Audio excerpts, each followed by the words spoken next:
All right, welcome everybody to the Arizona State Board of Pharmacy meeting. Today is August 21st. The time is 8:30 and I will call the meeting back to order. Dr. Gandhi, if you can do roll call and conflicts of interest. Thank you, Madam Chair. Mr. Braswell. Here, no conflicts. Mr. Thorwald. Here, no conflicts. Ms. Browning. Here, no conflicts. Ms. Davis. Here, no conflict. Ms. Wansley. Present, nothing additional. Ms. Spark. Here, nothing else. Mr. Hogan. Here, no conflict. Mr. Al-Nassif. Here, no conflicts. Mr. Anderson. Here, no conflict. All accounted for, Madam Chair. Thank you, Dr. Gandhi. Housekeeping announcement, since there's some new faces today. If you're interested in CE, please make sure you sign in the back. You can get CE for the morning session. If we have an afternoon session, you'll need to sign in after lunch to get the full day of CE credit. Dr. Gandhi, I think we want to start with possibly an executive session to finalize our report for the auditor under tab 26, correct? That is correct, Madam Chair. Do I have a motion for executive session? I move to executive session. Or Second. Review the response to Attorney General audit. confidential right? information? That's my motion. I have a motion and a second. All those in favor? Aye. Any opposed? Hearing none, we'll be back.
All right, welcome back, everybody. Any discussion or thoughts on a motion after our executive session? I move that we accept the response to the auditor's request or auditor's report. I'll second. I have a motion and a second. Any discussion? All those in favor? Aye. Any opposed?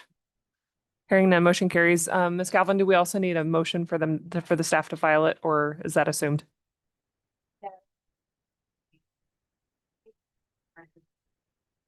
Yes, thank you. All right. Madam Chair, one more, if I can ask for one more vote about allowing chair and vice chair if there's any additional modifications. Oh, good between, point. Now. We'll also have that other, we'll also have the second report that's coming between. Correct. So do we have a motion for any follow-up activities to be delegated to the chair and vice chair? I'll make a motion for all follow-up to go to the vice chair and the chair. I'll second. Have a motion and a second. Any discussion? All those in favor? Aye. Aye. Any opposed? Hearing none, motion carries. Okay, I think that will take us to item 23A. And staff, correct me, but I believe that we have a request to postpone this. That is correct, Madam Chair. Ms. Galvin, do we need any action on it? Yes, a stipulation was filed at the request of the respondent. The state did not object after consulting with board staff. So there is a request to continue the settlement conference as well as the hearing that was set for September. So I would prefer a motion where you grant the request to continue the informal settlement conference as well as the hearing that is set for September. Do I have a motion? I'll make that my motion. I second. I have a motion and a second. Any discussion? All those in favor? Aye. Any opposed? Hearing none, motion carries. Item 24 is set for 9:30, so I think, Madam Chair, we actually have Josh pulling up. oh, Josh is on? Yep. Okay, let's go ahead and do that then. We'll go to item 24B, which is a presentation by Josh Boland on DSCSA and Pulse. Josh, if you could unmute yourself and introduce yourself for the record. Very good. Thank you, Madam Chairman. My name is Josh Boland. I serve as a senior advisor and at NABP as well as senior vice president of Pulse by NABP, which is the platform that we'll be talking about here today. I think I've got someone there in staff on the staff side that will be advancing my slides. So I will just go ahead and get started. Next slide, please. I think the broader community knows enough about NABP at this point, but we're glad to be here today to talk about what we've been working on over the course of the past several years to help provide some tools to our member boards of pharmacy to help them and help you all detect and prevent counterfeit medications from reaching patients. And so today I'll be talking about sort of the present state of play, what the association has been working on, and then how, even in Arizona today, the board and board staff are already utilizing some of these tools to good effect. Next slide, please. So I'm going to be showing some examples of different schemes and different events that have occurred over the course of the past several months. And so, I think I can see the board there and perhaps some audience out, but everybody raise your hand if you've practiced and you've dispensed one of these products before. Okay, so showing some few hands. Okay, that's good. Next slide, please. Okay, so are you sure that you dispensed the ones that were on the prior slide? Or maybe, one on the right or the left here. Next slide, please. And now, again, can you tell the difference of maybe which one you dispense depending? And I think you guys are seeing the pattern forming here. Next slide, please.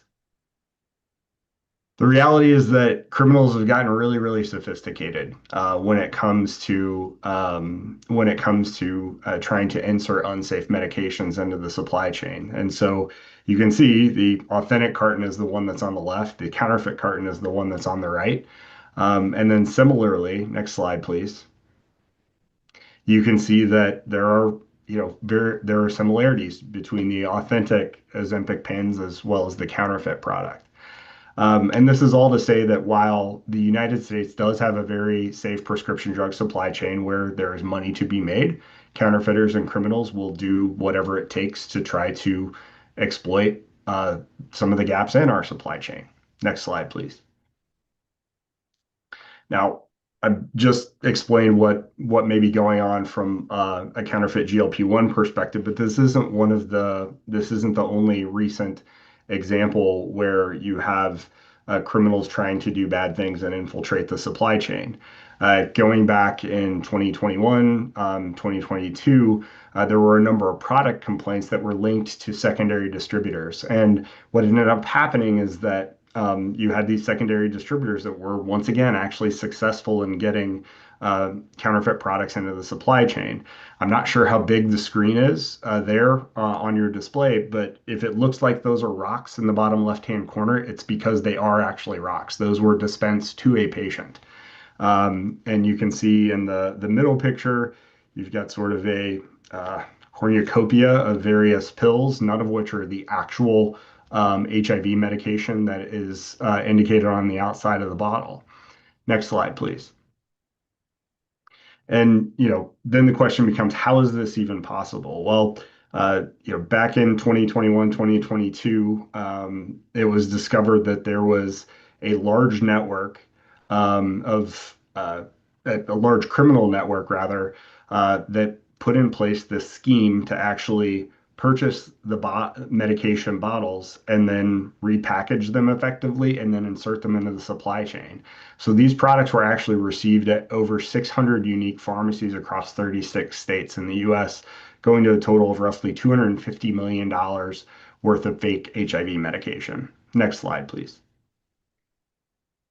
And so they did this by camping outside of HIV specialty pharmacies or HIV clinics and actually purchasing the legitimate stock bottles or the legitimate bottles from the patients. And sometimes those medications or the bottles would contain actual medication, and other times they were just empty. And it really, to the criminal, it didn't matter what was in the bottle so much as it did, what was on the bottle itself and the fact that the bottle had legitimate labeling as well as legitimate identifying information for that product. So they would purchase those bottles, they would clean the outside of the bottles, removing any identifying information for the patient or for the pharmacy. And then they would use a fly-by-night supplier and work those products back into the legitimate supply chain, and would actually accompany what used to be known as a pedigree, but under DSCSA, it's now known as transaction information. And then that distributor, would sell to another secondary distributor and then on to the pharmacy. And then, unfortunately, in some cases, the pharmacy would actually dispense those products to patients. Next slide, please.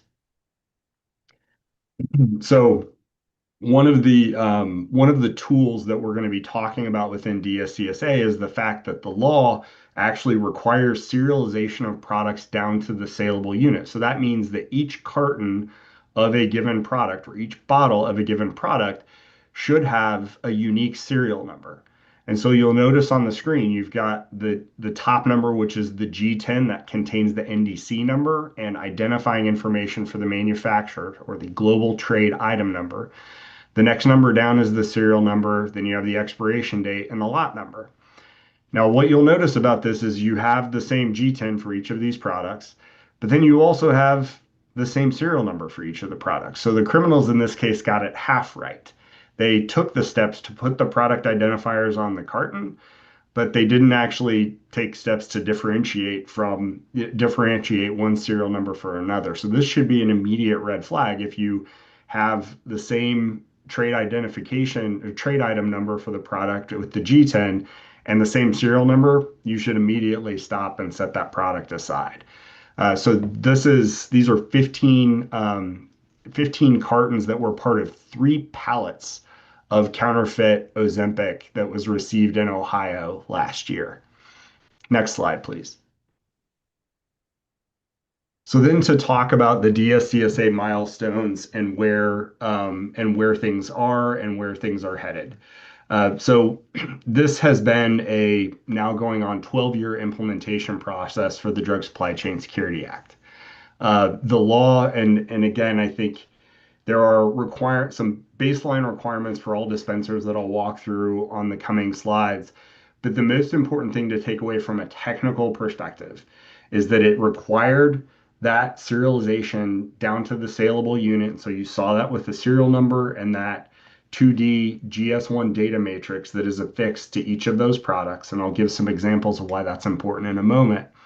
But that was the first tool and the first thing that started to be implemented first at the lot level and then at the saleable unit level. And that's where we are today, is that manufacturers now, unless they have an exemption from the FDA, should have all of their products serialized and should be passing transaction information each time they sell a product. Wholesalers and their implementation timeline is coming up here very soon. And the FDA has given, at least as far as I'm aware, no indication that they're providing any additional exemptions for implementation for the wholesaler community or any additional compliance time. And then come November, that's when the initial or the next exemption period for dispensers is slated to end. And so what you've had is sort of this phased implementation over the course of the past, couple of years. And now dispensers, there's going to be a stakeholder meeting coming up at the end of September to discuss where the dispenser community is from a compliance perspective. So that's going to be interesting to watch, and we'll talk through what the implications of that are for the Board of Pharmacy moving forward. Next slide, please. So DSCSA requirements for every trading partner. So this means, if you are a pharmacy, you are a trading partner if you are licensed by the state. If you're a wholesaler, you are a trading partner if you're licensed by the state and you report all of your licenses to the FDA annually. And if you're a manufacturer, you're a trading partner if you are registered with the FDA. So the law requires that if you are a trading partner, you can only do business with other authorized trading partners. And so that means that it's important to have processes in place where you detail how you're going to check the licenses of your fellow trading partners. So, checking the license to make sure that that if you're a pharmacy, that the wholesaler that you're purchasing from is licensed to actually sell you that product and that they've reported to the FDA. Similarly, if you're a wholesaler, you have to make sure that the pharmacy that you're selling to, that they are licensed appropriately. It's really surprising how this is one of the quite possibly easiest parts of the law to comply with, but one that often trips people up. So we're recommending that, especially at the pharmacy level, that you document in detailed policies and procedures, how you check those licenses, how frequently you do, and that you also document the last date that you checked them to make sure that you have a continual process for checking those licenses. Also, there are requirements to visually examine products before bringing them into inventory. So making sure that making sure that you're checking to make sure what is on the invoice matches what you've received. And there are a lot of systems and processes in place to help facilitate that and make that a little bit easier. Next slide, please. Then from a product tracing perspective, and I think this is an important distinction. And I'll explain just the volume of data that's going to be moving. But as a dispenser, the responsibility is that you have to have a process for receiving transaction information. So that means you either are paying a third-party system to help receive that transaction information from your upstream trading partners, or that you are relying on your wholesaler to store that information for you in a portal. So you have to know how to get your transaction information. You have to store it for 6 years.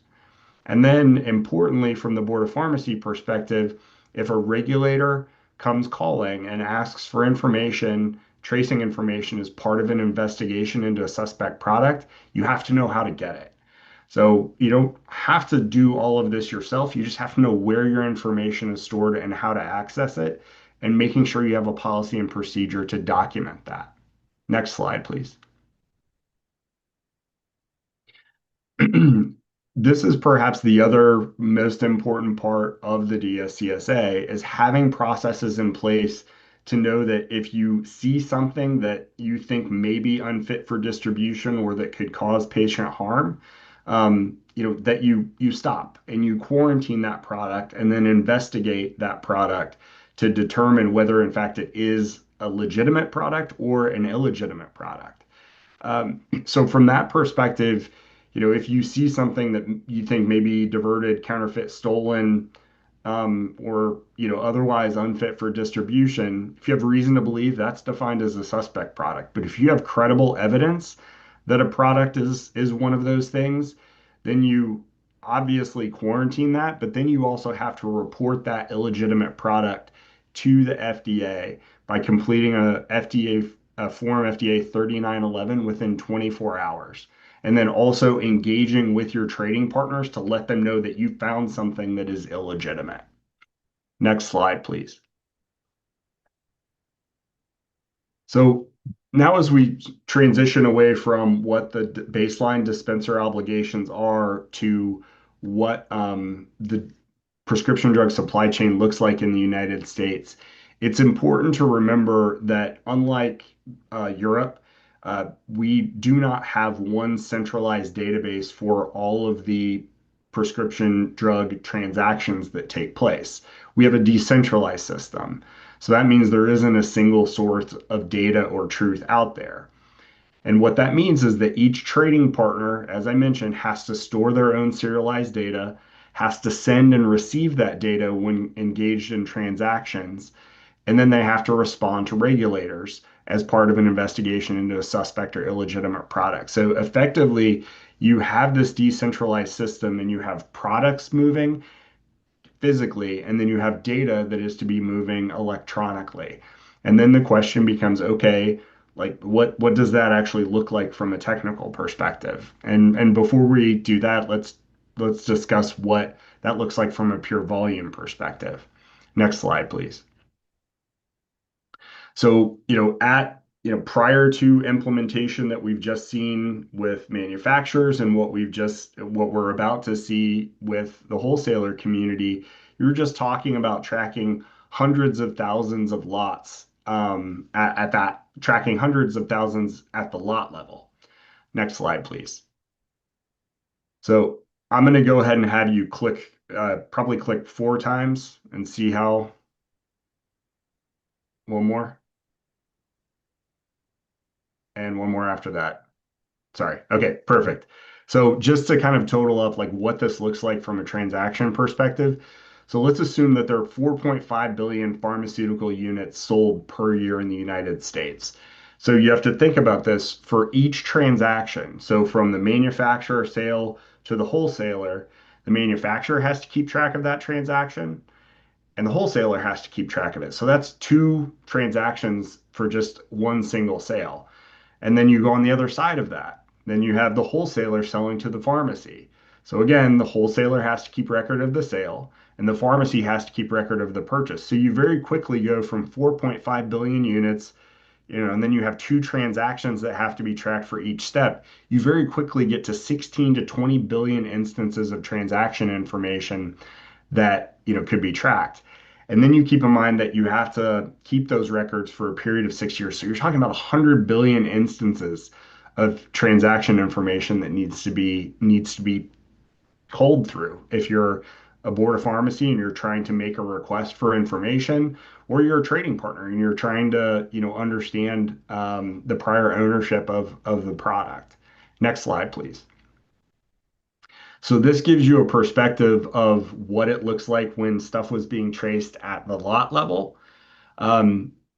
Next one, click, please.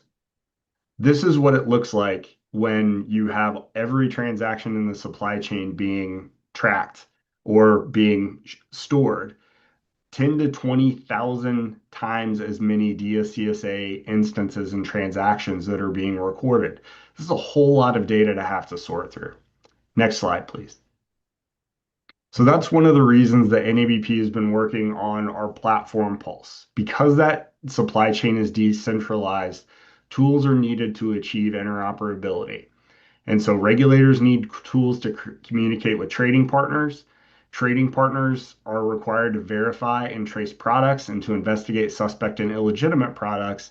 And there really isn't a single directory to connect the supply chain. And so that's what NABP has been building with Pulse. Next slide, please. So we've talked a little bit about the main tool that DSCSA provides, and that's the fact that the serial numbers are now required down to the saleable unit. So as we reviewed previously, you have the global trade identification number, that's the G10, trade item number rather. You have the serial number, the expiration date, and then the lot number for the product. And so by scanning the 2D barcode of that product, a regulator or a trading partner can verify the authenticity of those product identifiers with the manufacturer. One click, please. So this is like asking the manufacturer, did you affix these product identifiers to this package? Yes or no? It's a sub-second response. And this is what NABP has actually implemented earlier this year for use by regulators. Regulators now have the ability to scan the 2D barcodes of products and conduct a product verification to determine whether the identifiers are legitimate or not. One click, please. Then the other tool that DSCSA provides is what's known as product tracing. And so this is in the event of a suspect or illegitimate product. This enables regulators and trading partners to request the prior ownership of the product by collecting that transaction information from trading partners. So one click, please. This is asking the manufacturer, who did you sell this product to, or the pharmacy, who did you purchase this product from, and then rebuilding that prior ownership of that particular serialized unit of product. Next slide, please.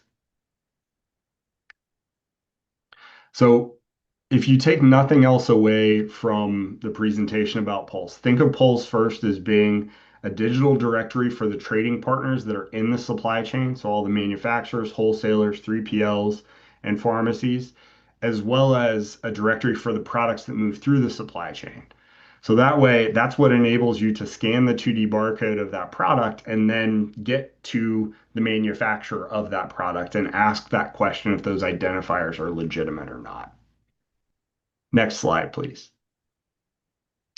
This gives you an idea of who we've engaged and involved over the course of the past several years. We've run a number of industry-wide pilots that have, involved boards of pharmacy, manufacturers and large and small manufacturers and repackagers, distributors and dispensers. And we're teeing up some other pilots to start either later this year or moving into next to continue to add features and enhancements to Pulse to build out additional tools. Next slide, please. So then finally, this shows what the ecosystem looks like with Pulse. Again, if you're thinking about Pulse as being that directory of both trading partners and products, we are already enabling product verification utilizing Pulse. And as we move into next year, we're also going to be adding product tracing, which is where you can ask about prior ownership of products. The key component for this is that we're providing this tool of product verification and product tracing. We're providing that at no cost to the state boards of pharmacy. And then as we move toward the full dispenser implementation of DSCSA, which will move into next year, will be providing product verification at no cost to dispensers. Because the tools of DSCSA are great, but they only work if everyone is participating and everyone's using them. And we think these tools are important from a public health and safety perspective because truly DSCSA will fail if you don't have widespread participation. So we want to try to remove financial barriers, which is why we want to provide these tools to pharmacies at no cost so that they can help detect these medications as they move through the supply chain. Next slide, please. And now if you'll do one click, I think it should start a video. Okay, good. So what I'm showing now is just our test system with Pulse. This is actually what the regulators might see if they were logging in. And this shows how on a smartphone, you can actually utilize the smartphone to scan the 2D barcode of the product and initiate a product verification. And so this is just me scanning the side of my son's insulin carton. And then, again, we're in our test system, but you can scan the 2D barcode using your smartphone. You can submit that request. This comes back with an error. That's completely expected because it's our test system. If you are a regulator, if it's a legitimate identifier, you'll get a response back that that says that it's verified. And if it's not legitimate, you'll get a response back that says not verified. And so next slide, please. So from that perspective, we've provided some initial training for, for regulators going back to last year. And we actually turned on the initial scans for product verification on January 13th. The interesting part about this story is we actually planned to launch on January 15th, which was a Wednesday. And on the 13th, I got a call from a board of pharmacy who expressed that they knew they were getting their credentials later that week, but that they were in a pharmacy at that moment and had stuff that they needed to scan. And so we were able to get the pharmacy their credentials, get them logged in. And it turns out that the very first scans that were conducted ended up being counterfeit products. And that was simultaneously a feeling of great, what we've built works. And also, crud, there's bad stuff in our supply chain. And so what I can tell you is that today we have over 30 states that are now utilizing Pulse. We also have the Drug Enforcement Administration who has started to utilize it, especially for diversion cases. And it's something that we're very proud that the tool that we've built has and is making a difference. But we also know, we have additional features and things that we need to add to that so that it can enhance the work that you all are doing as regulators out in the field. So then finally, next slide, please. Some other points of emphasis just to take away. So DSCSA does provide those foundational tools of serialization, product verification, and product tracing to prevent counterfeit medications from getting into the supply chain. But it has limitations in that verification isn't widely required and serial numbers are not required to be decommissioned once they're dispensed. So there are some holes that can and are being exploited. So we believe that DSCSA and serialization reaching their full potential if verification is widely adopted, which is why we're making verification available for free, and if trading partners are able to take steps to close that loop and ensure that serial numbers of products are decommissioned. So we're working with industry and with other partners to see how we can explore ways to actually close the loop on those products. And then actually, if you will click ahead, click through the next slide, one more, please. And then go ahead and click once to start the video. Thank you. So one of the other things that NABP has been working on is because we built this based on global standards, we were actually able to scan products in other parts of the world. And so actually last month, we just wrapped up a proof of concept pilot in Kenya and Uganda, where we worked with the regulatory authorities in both Kenya and Uganda, as well as representatives from the United Nations, Universal Postal Union, the Office of Inspector General, to really scan products that are serialized in the supply chains in those countries and try to identify whether those products actually belong in that country. And so that was an exciting opportunity for us to engage and to see how the tools that we're building here that are already being implemented can be used in other parts of the world where, candidly, counterfeit medications are far more prevalent. Dangerous for everyone, no matter where you are, but certainly a way for us to potentially help support other regulatory authorities elsewhere. Next slide, please. So finally, here are just some tools and resources that you all that the public can access to gain a little bit more information about what we're doing to help educate dispensers, but then also what we're doing with Pulse. And with that, that is my last slide. So I'm happy to pause now and take questions. Thank you, Josh. Excellent presentation as always. Interesting new information about the international work. That's exciting to see that it's paying benefits in other countries as well.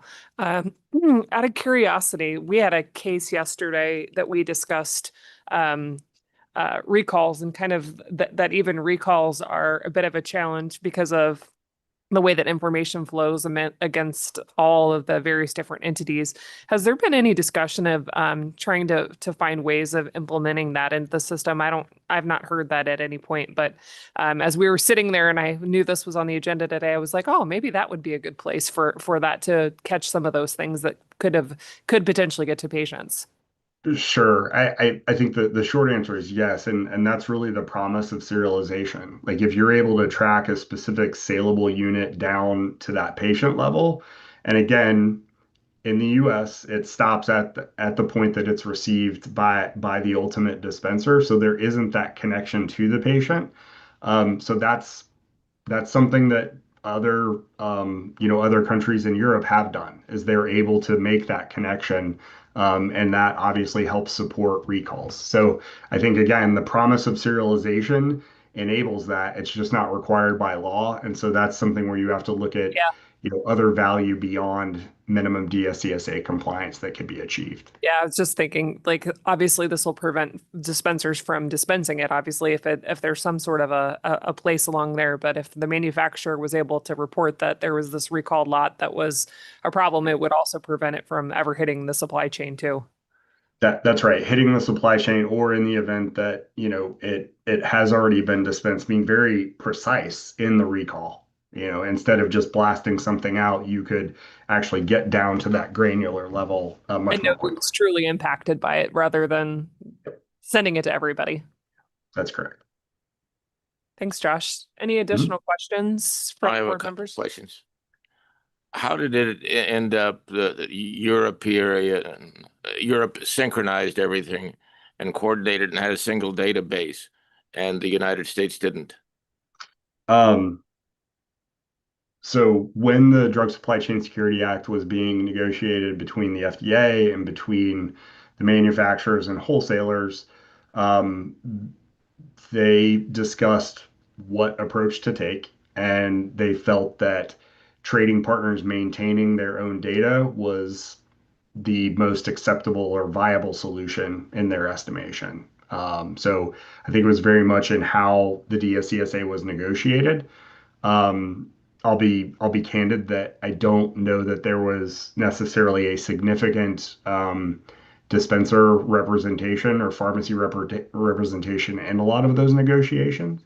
And I also candidly, I don't see this law being reopened anytime soon, to go back, and kind of relitigate may not be the right term, but to go back and kind of revisit the structure, just because of some of those investments that have been made. So in order to really go that next step and have that greater level of visibility and granularity, it's going to take incentive from outside of the law and regulation.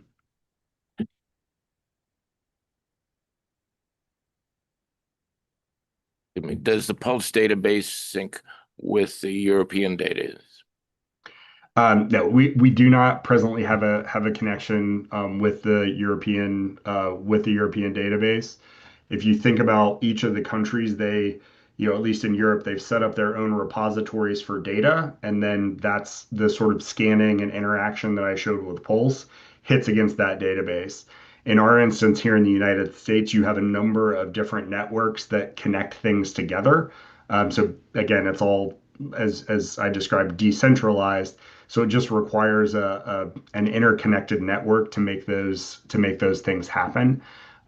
With what we've talked about with the regulatory authorities at least in Kenya and Uganda, they're still in the very early steps of setting up their system. And so, as they start to move forward, I could see us helping facilitate communication there potentially. But I'll also note, we meet with the authorities in Europe to kind of share exchanges and ideas and information. And so there are always good opportunities to learn from what's been successful elsewhere. My last question relates to repurposed medications and how you can prevent this kind of usage or bad drugs getting into that system, fake drugs. So on reused medications, you mean like Repurposed. donated medications or? Yeah, Josh, we're talking about donated medications, like a donation program. Yeah, so donation programs typically have some certain level of exemption or carve out. There are some of the programs that have actually set up systems to track the medications that are being donated in. Dispensary of Hope is one that comes to mind that has a fairly sophisticated process to make sure that the medications they're purchasing are legitimate. And so, I think while a lot of those donated medications do have some exemptions, you do have some of the bigger players in that space that are taking steps to make sure that their procurements are coming from legitimate sources as well. But you're absolutely right. That could be a potential gap that could be exploited, unfortunately. Well, that's why I was asking, would that fit in with the Pulse system and being able to add that as a section? Would that make any difference, or would that be? Yes, yes, sir. It certainly could. Even if we're not tracking all of their data, Pulse could be utilized to scan products that are coming in, to at least get that to conduct that product verification and get that indication as to whether those identifiers are legitimate. Thank you. Yes, sir. Josh, I have a question. I'm not sure if you have an answer for this. So for GL numbers that can be created by pharmacies themselves or wholesalers on behalf of pharmacies, I have observed like some pharmacies, when they go to GS websites, the GLN number is accurate, but they have kind of like address error or zip code errors, and they cannot change it because, I mean, that happened with me and I was able to fix it. But when we reach out to GS customer service, they say you have to go to who made this number for you. And we have to go to our wholesaler say, oh, we didn't do that. You know what I mean? So it took me a long time to address this and fix it, but I can imagine how many pharmacies nationwide they will have the same issue. That's right. Yeah. Yep.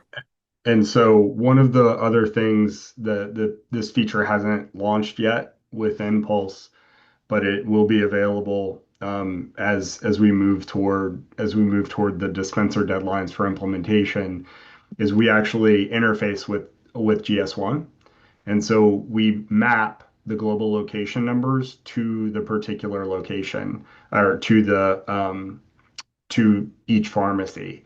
And so it is possible that you could have multiple GLNs that have been assigned to your pharmacy. And one of the features in Pulse that we'll be making available is the ability for you to identify which one you want to use. So it kind of uses the directory functionality of Pulse for you to be able to specifically hone in on what you want your bill to ship to GLN to be. Because we know for a fact, you referenced this, some pharmacies have more than one.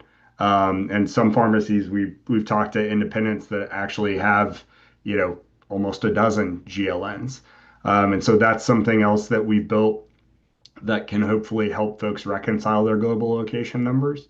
And because to your point, you did have four of the wholesalers that essentially bought GLNs for all of the pharmacies in the country, and they bought them for not necessarily even their own customers. There was a process that they started a couple of years ago, and my understanding is that GS1's working with the wholesalers to clean that up, but there's still some work to be done there. It's not something I believe NABP can do, but my observation, like GS, I don't know if they're busy or they're not responsive.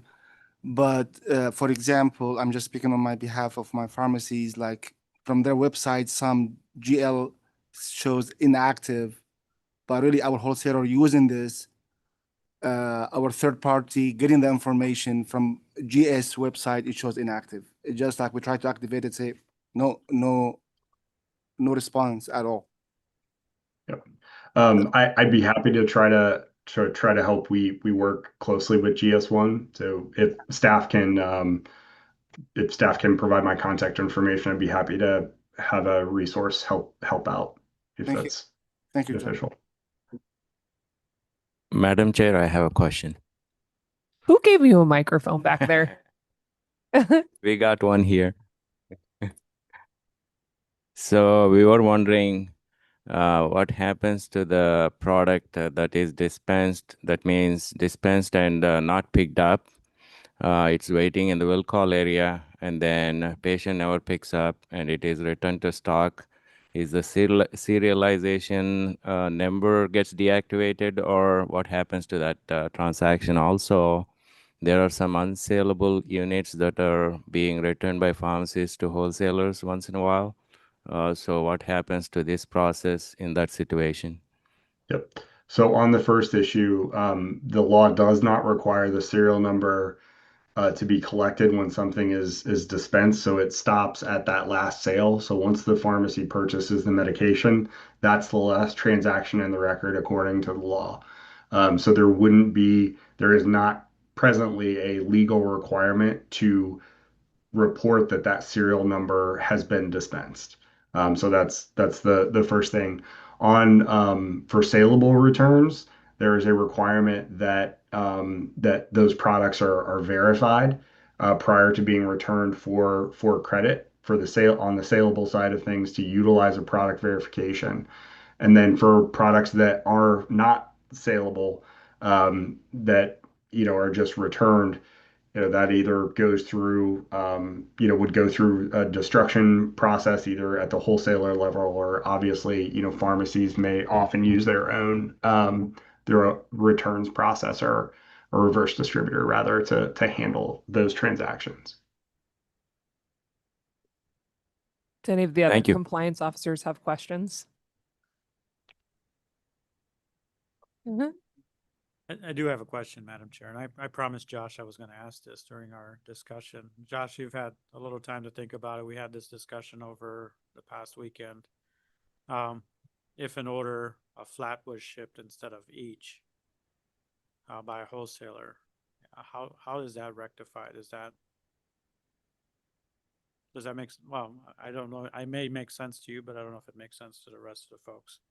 Yeah. So the question, I'll try to give an example and then you can correct me. So if at the pharmacy level you thought you were ordering one carton, but you ended up getting shipped one case, for example.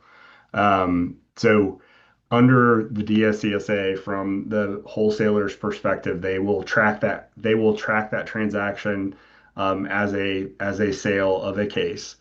And it is possible that due to their business practices and how they want to track, if you call them and say, I only needed one carton, not a whole case, chances are strong that they will likely ask to return the entire case. Because breaking that case, then there are complications with that. In and of itself, I don't believe that is them asking you to return the whole case as opposed to just the one carton, or vice versa, isn't it makes it easier for them to document their compliance with DSCSA, but does not necessarily put them out of compliance, if that makes sense. So, if you just needed one and you wanted to pull one out of the case and then return the entire case, they may take issue with that. I think was the example that we were talking about, Cam. It is, and it becomes a little complicating for the pharmacy because you got a patient waiting for that medication. You may That's have right. case, right? So that's probably one of those little speed bumps that will need to be solved in the future. Yeah, and that's probably going to be the evolution as practical application gets out there and all the different scenarios that aren't thought of when you're developing things, just like anything. Exactly. Yep. Yeah, there are things that are explicit in the law, and then there are the policies and procedures that have been developed to comply with the law. And there's nothing wrong with those policies and procedures, but I think it will be reaching this interesting point where if there are wholesalers or other trading partners that are saying, well, no, I'm doing this because the law says so, versus I'm doing this because that's what our policy is. Those may not always be the same, if that's fair. Any other questions? Any other questions or comments? Just respect for the time. I postpone my question for different meeting. Sounds good. Okay. Thank Got you, it. Josh. Thanks a lot, Nope. buddy. Appreciate it. Thank you all. I think we're probably ready for a bio break at this point. We've been at it almost an hour and a half, so let's come back at 10 o'clock.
Okay, I think we've got everybody. Let's go to item 20G, which is pharmacist license application for Catherine Rebecca Duff. Is Ms. Duff present? Yes, Hi, if you could please introduce yourself for the record. my name is Catherine Duff. Welcome, Ms. Duff. We've got a member of staff joining the table and another new face. Welcome, I promise we'll be nice. Thank you. Yeah, I hope so. If you could please give us a brief summary. What do you mean No, about the staff will do that. I'm sorry? Our staff will provide a summary of your application.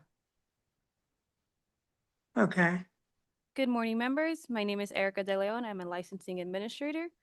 Catherine Rebecca Duff applied for a pharmacist license by reciprocity on May 5th, 2025. Ms. Duff failed to disclose disciplinary action taken against her Maryland pharmacist license for administering 92 vaccines without a valid CPR certification. The Maryland board imposed a civil penalty of $250. Ms. Duff's license is in good standing. Thank you, Ms. De Leon. Ms. Duff, is there anything you'd like to say to the board before we proceed with questions for you? Well, the reason that it wasn't disclosed was when I applied in 2019 for my pharmacist license for Colorado, I had disclosed the information and they stated it wasn't necessary. I'm not sure why. So, I mean, I shouldn't have just assumed that this board did not need it, but that is the primary reason it was not disclosed. Thank you, Ms. Duff. Board members, additional questions for her or any type of discussion? It is like straightforward. We have standard $250 fine for not disclosing and approve her application. Yeah, per payment. Second, if that's your motion. Yeah, that's my motion. I have a motion and a second. Any discussion? All those in favor? Aye. Any opposed? Hearing none, motion carries. Thank you, Ms. Duff. Thank you. We'll move on to item 20H, and I'm recused. Thank you, Ms. Walmsley. This is technician trainee application for Isaac Vaughn. Board staff is Mr. Jordan Jimmy. Is Mr. Vaughn present?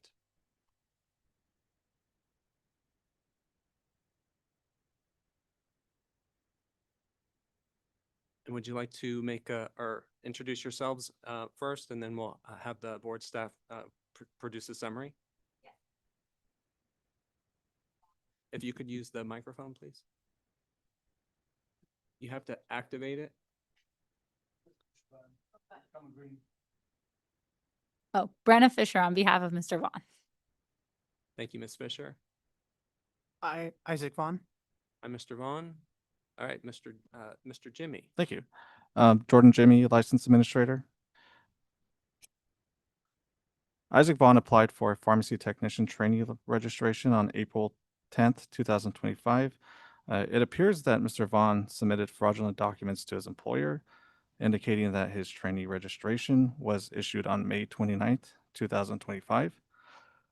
The evidence is as followed: text message from Isaac Vaughn to his leadership, screenshots, and emails from board staff. These documents are available in your board packet. The emails Mr. Vaughn provided to his employer was dated May 29th, 2025, and states the Arizona State Board of Pharmacy is in receipt of the pharmacy technician trainee license for Isaac Vaughn. Trainees received a registration and not a license. Jennifer Money resigned from the Board of Pharmacy on May 21st, 2025, and could not have sent the email. Mr. Vaughn trainee registration was never issued by the board. Thank you, Mr. Jimmy. And Ms. Fisher, correct? Yes. Would you like to make a statement? We actually filed a motion for continuance. I was just retained on Wednesday and we didn't have the board's packet of information. Is there a way we could have that motion granted so we could continue this to the next board meeting? Ms. Galvin, how does that work? Can staff confirm whether the motion to continue was received? Can you confirm whether the motion to continue was received? It's in the board's packet. I'm sorry, okay. You can go ahead and make a decision. You should make a decision on that motion first.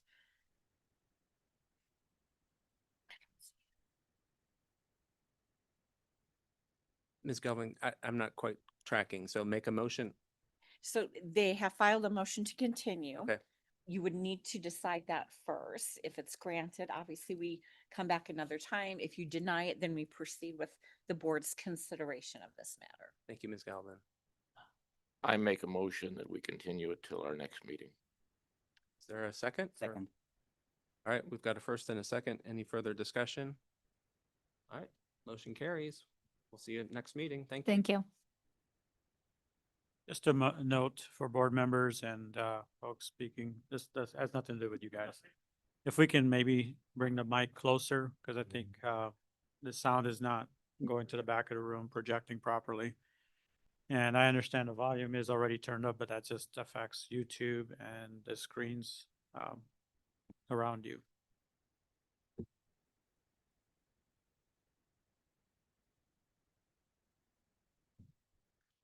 All right, let's go on to item 20I, Mustafa Benralla.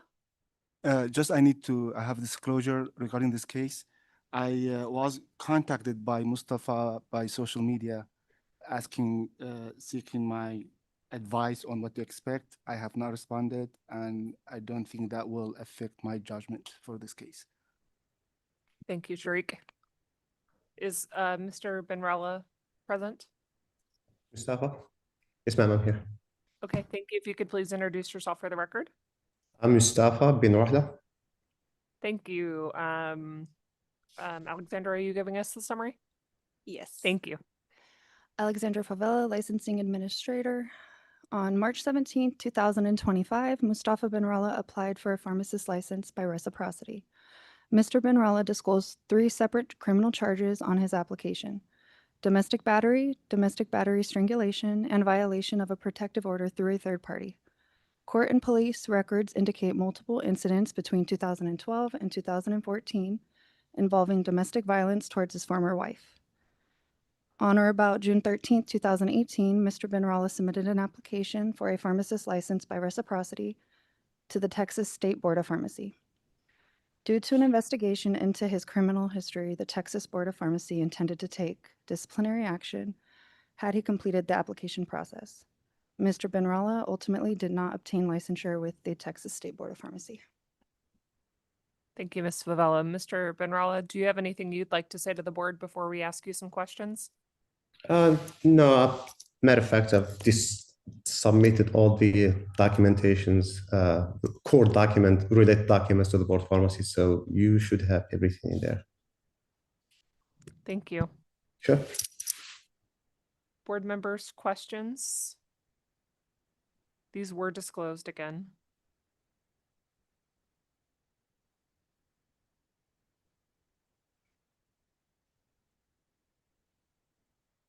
Any discussion or thoughts on a motion? So what's the issue here is not disclosing, it was disclosed? It was disclosed, but I think due to the nature of the charges, they're before us, correct? Yeah, due to ARS 32-3123, it didn't appear that board staff had the authority to issue the license. The board had to make a decision.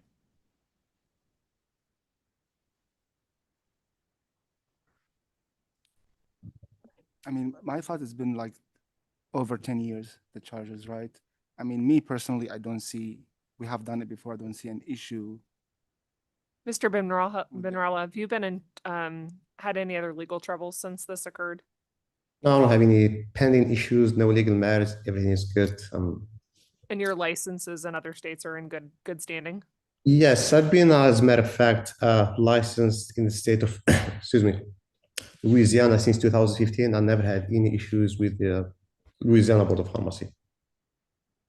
Okay, so, I mean, I feel okay and I move to approve his application.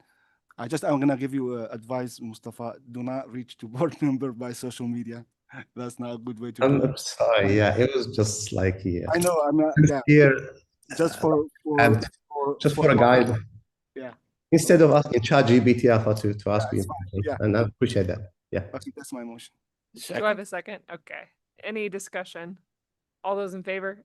Aye. Any opposed? Hearing none, motion carries. Thank you for being here. Thank you so much. 20J, Peter Tone Lee, pharmacist intern applicant. Is Mr. Lee present? Yes, I am. Hi, if you could please introduce yourself for the record. Hi, I'm Peter Lee. Thank you, Mr. Lee. Ms. Favela, if you want to give us a summary. On June 5th, 2025, Peter Lee applied for an intern license. Mr. Lee graduated from Concordia University, Wisconsin on May 4th, 2025. Mr. Lee does not meet the prerequisite requirements for licensure as an intern. Thank you, Ms. Favela. Mr. Lee, is there anything you'd like to say to the board before we proceed with questions? Yeah, what was the requirement that I was not hitting for the intern's license? He doesn't have an application for pharmacist licensure, and he's not FPGEC certified. And board members, if you recall, we had this discussion at the last meeting. We'll need to make some rules updates, but because he doesn't have that active, if he doesn't have an active application, that's why it's before us today. So Mr. Lee, just curious, why do you want an intern license? Are you obviously you just graduated from pharmacy school, and it appears you want to work in the state of Arizona, but you haven't applied for a pharmacist license. I'm curious why you haven't applied yet. Gotcha. I wasn't aware that I needed to apply to be a pharmacist. I have passed my NAPLEX already, and I'm taking my MPJE next week Thursday, actually. So I can start the application to become a pharmacist.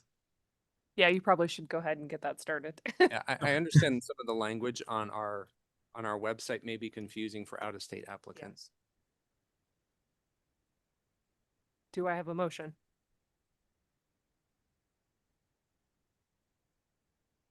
Madam Chair, if he's has taken and passed an APLEX and taken the MPJE, granting an intern license, we would grant it for 5 years, or would you like an abbreviated version?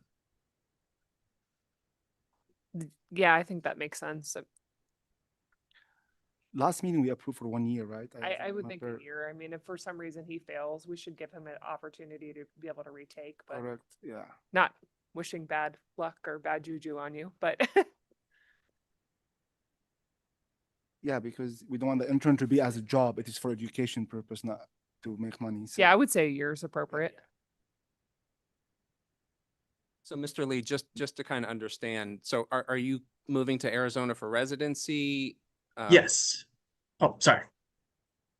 Could you share why you need this intern license and just aren't going directly to a pharmacist license? Yeah, so right now I'm actually doing a PGY1 at Northwest Medical Center. So I figured I should try to, and my RPD recommended I get my intern's license while I am in the process of doing my boards. Yeah.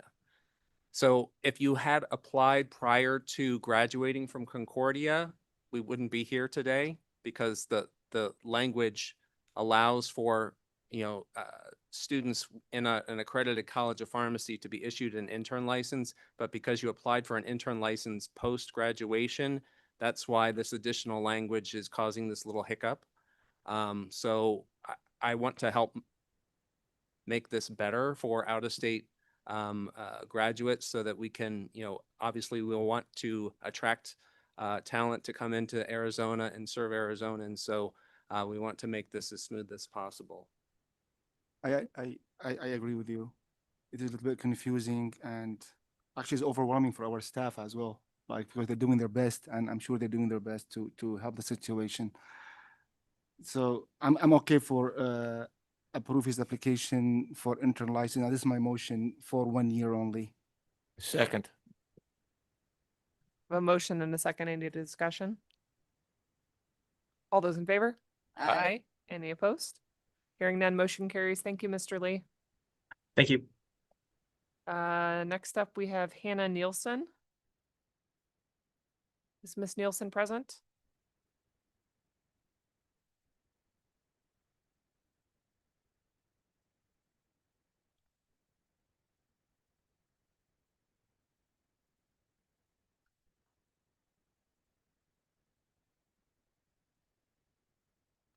I think this one is probably pretty straightforward. Ms. Bolts, if you want to give us a summary. Absolutely. On June 6, 2025, Hannah Nielsen applied for an intern license. Ms. Nielsen graduated from the University of Illinois on May 11th, 2025. She passed the NAPLEX on July 28th and has not yet passed the MPJE. She wants her intern license. I think but I do think one distinct difference here is Illinois doesn't issue an intern license either, so it's kind of a catch-22 for us too. Thoughts? The same thing. I mean, like it's same issues here. Like people coming to our state to do residency or something else. I feel okay. Like same thing. Like I moved to approve her application and give her intern license for 1 year. Second.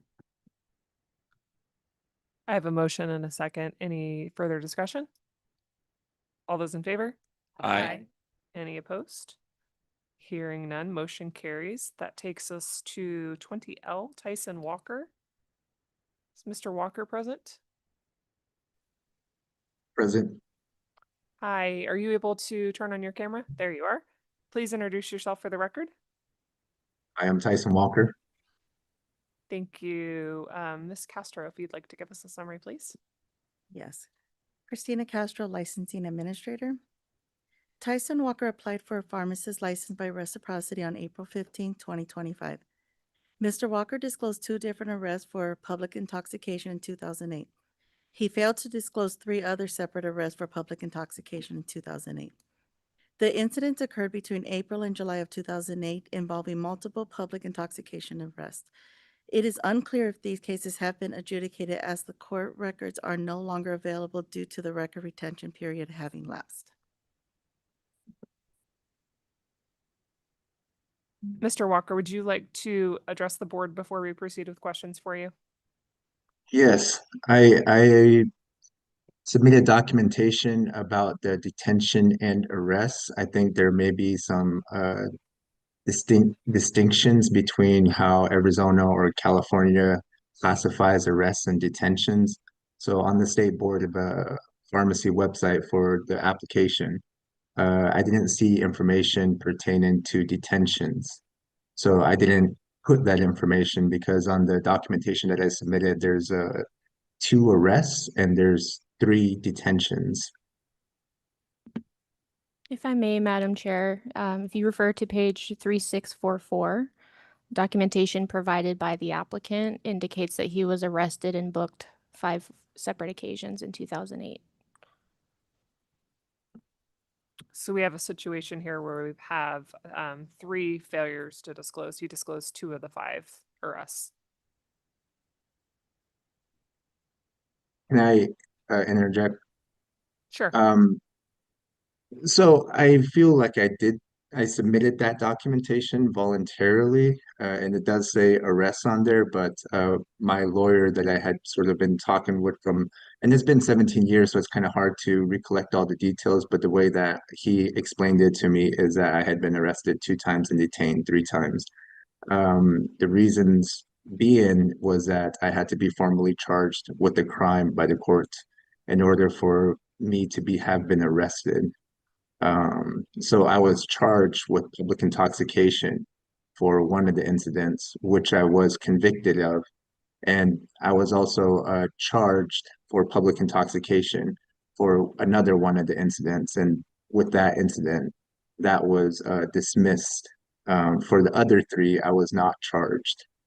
So I voluntarily submitted that application, the information there, and receiving documentation for some of this stuff has been a little bit difficult because of the time that has elapsed since then. And I was able to submit documentation. However, the documentation of the court's decision was a public access record. So that public access record is something that I went to the Shasta County Superior Court website, I think back in 2018 or 2016.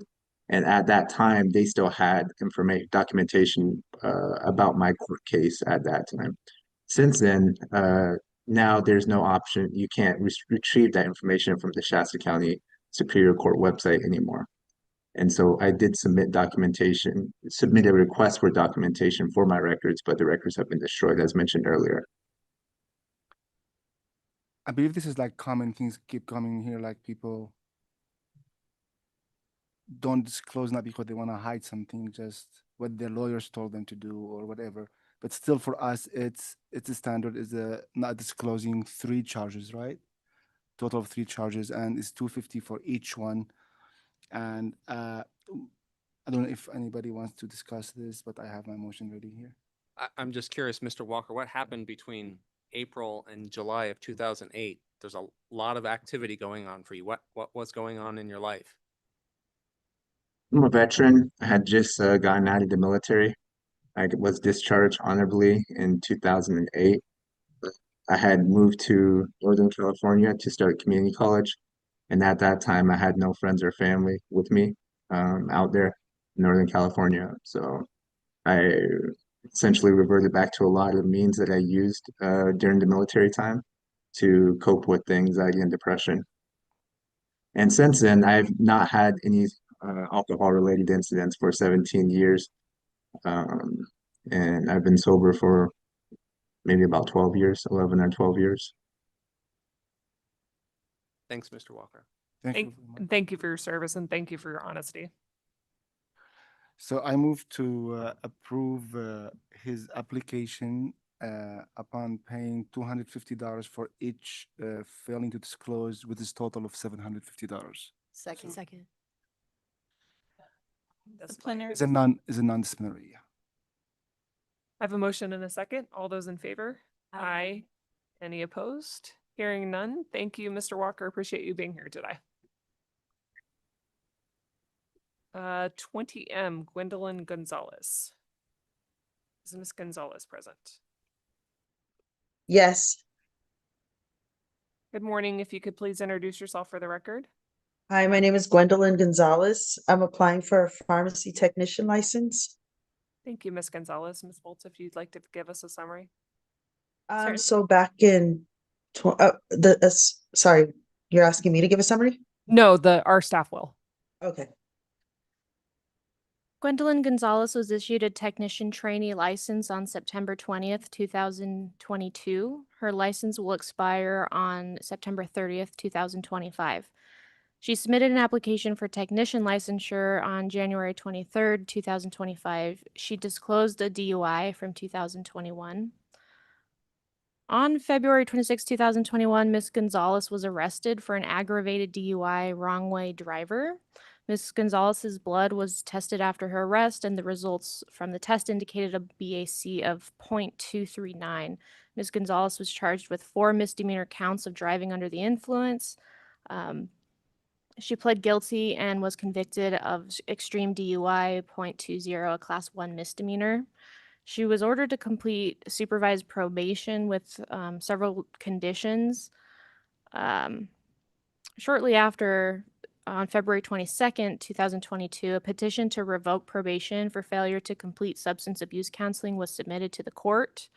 A probation violation proceeding required Ms. Gonzalez to remain a law-abiding citizen, not possess or consume alcohol, not possess or consume any controlled substance without a valid prescription, pay a fine, and complete substance abuse and counseling and treatment. On March 10th, 2022, a petition to revoke probation for failure to complete home detention was submitted to the court. Ms. Gonzalez appeared before the court for a probation violation admission proceeding. She was ordered to complete 11 days home detention starting in August of 2022. In March and April of 2023, more failure to pay notices were issued to Ms. Gonzalez, and a petition to revoke probation for failure to pay was submitted to the court in May. An arrest warrant was issued for Ms. Gonzalez in October.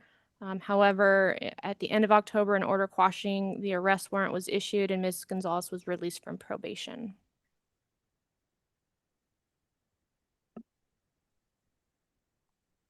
Thank you, Ms. Gonzalez. Is there anything you'd like to say to the board before we proceed with questions for you? The second one with the home arrest, that was because there was a default in the ankle bracelet that I had, so it wasn't that I was not following, their directions or orders. And since then, I haven't been in any trouble. I'm actually embarrassed about the whole incident. It was pretty much the brick wall that I needed to straighten my life out. Ms. Gonzalez, are you working as a pharmacy technician trainee currently?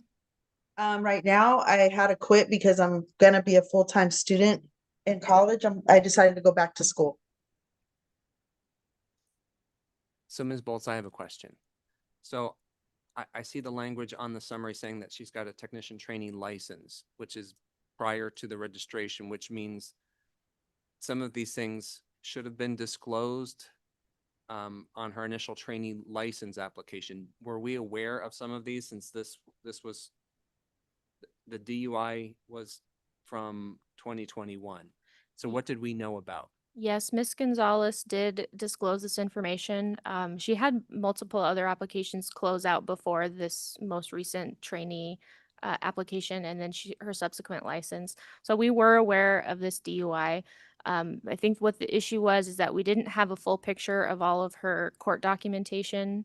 It seems like she was kind of dealing with all of the court stuff at the same time she was trying to get licensed. So it's a lot of bits and pieces that don't really fit together very well. So this time around, since it's all been taken care of, she was able to just get the whole file from the court and we can see a picture of everything that happened.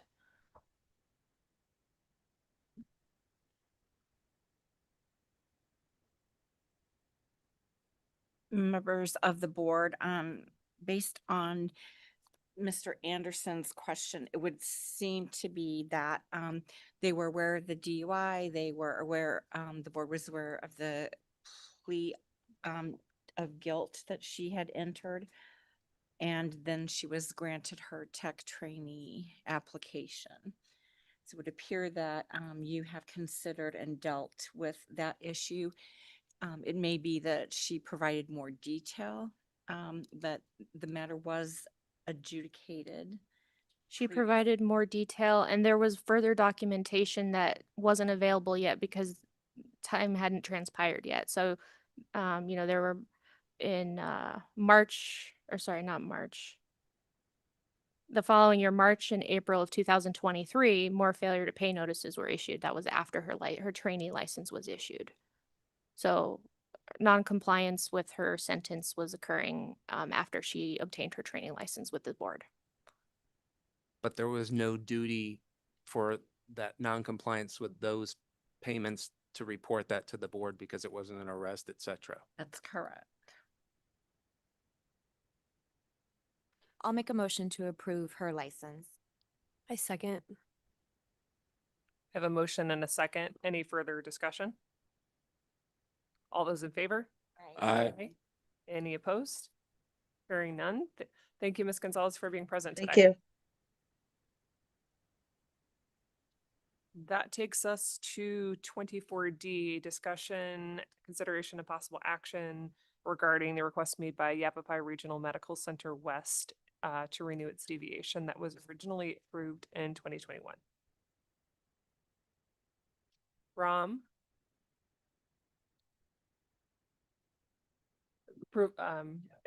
Yavapai. Is anyone present from Yavapai?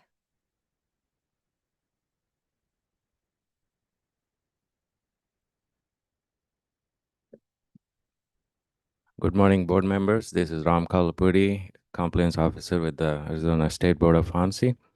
In the board pre-board meeting review, it was decided that they don't need a deviation request for the process they have in place for check tech process.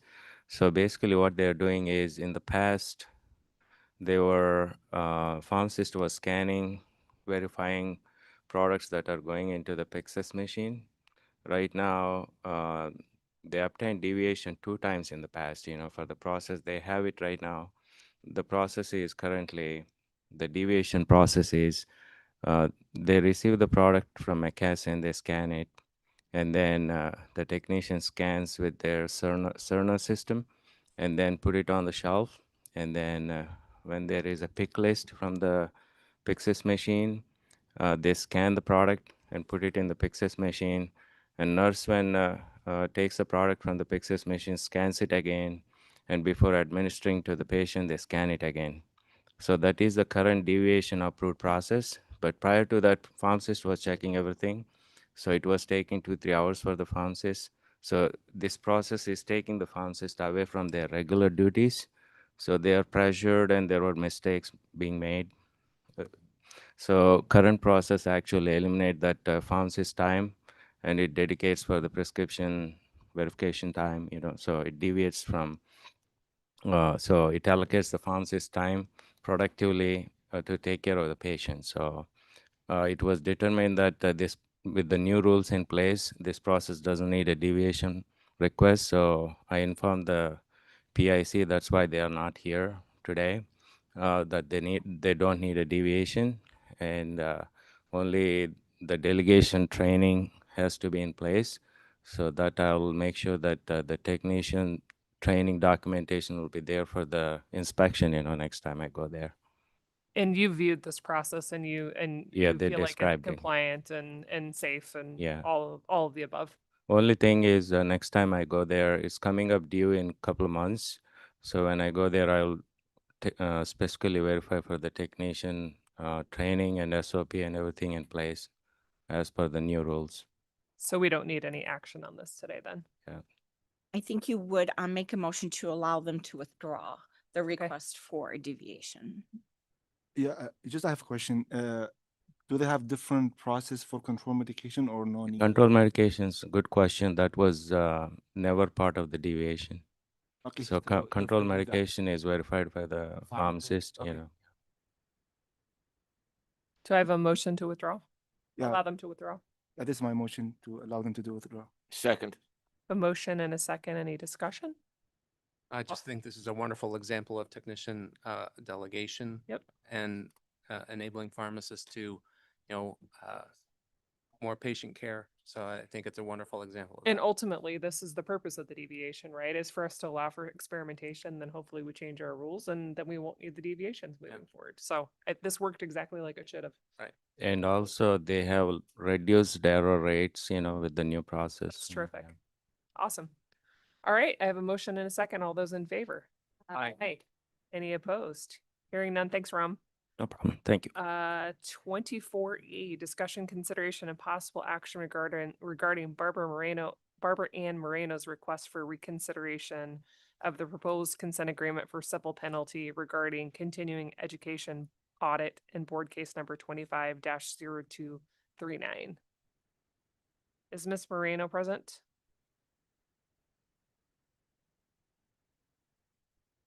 I don't see her online, Madam Chair. I do see an iPhone and a phone number, but I don't know if that's her or not, but her name is not online. Ms. Fuentes, welcome to your you. first appearance. That's her first time? Oh my God. Okay. B. Fuentes, Compliance Officer. The pharmacy technician did not meet the 20 hours of continuing education requirements for license renewal. The technician completed only 10 hours. Additionally, 3 of the 20 hours of the CE hours must be opioid related. The technician completed 1 hour in this area, resulting in a 2-hour opioid related CE deficiency.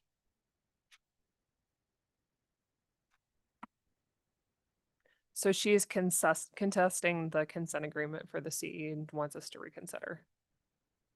Is there anything extenuating here? No. Me either. I move to deny the special request. Second. Would you like to offer her a certain period of time to sign the consent agreement or move the matter to formal hearing? She's got 7 days to sign, if not move to hearing. Okay, so 7 business days to sign Yes. from today or move to formal hearing. Second modified for that. Hello? Hello, if you could, are you able to turn on your camera?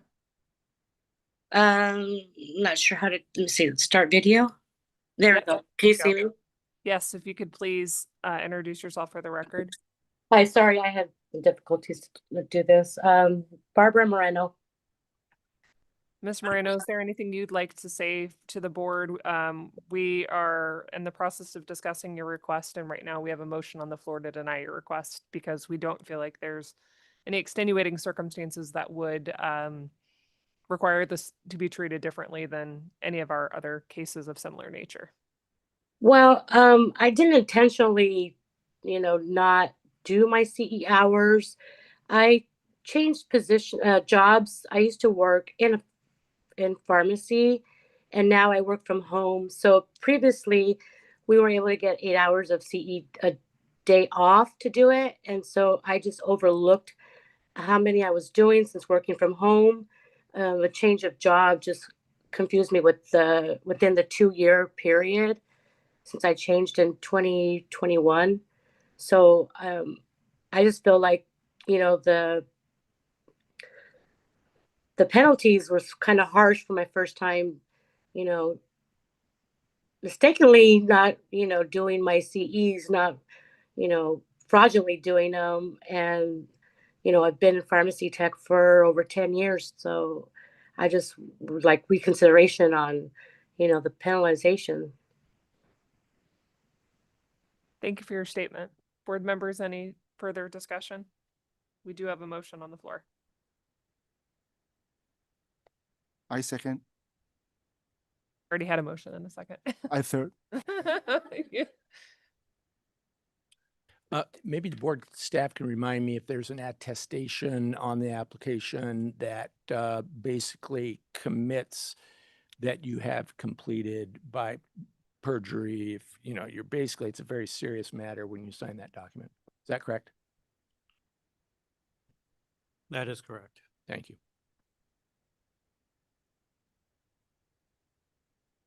I don't have any other discussion. All right, so we have a motion on the floor to deny the request. Do we need to do a roll call since it's a denial? Yes, please.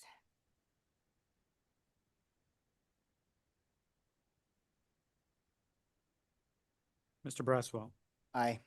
Mr. Thorwald, Aye. Ms. Browning, Aye. Ms. Davis, Aye. Ms. Walmsley, Aye. Ms. Spark, Aye. Mr. Hogan, Aye. Mr. Al Nassif, Aye. Mr. Anderson. Aye. Ayes have it, Madam Chair. Thank you, Dr. Gandhi. Thank you, Ms. Moreno, for being present. The staff will be in contact with you. Thank you. 24F is discussion and consideration of possible action regarding Stephanie Loretta Blosser's request for permission to proceed with an application for reinstatement of her technician license. Is Ms. Blosser present?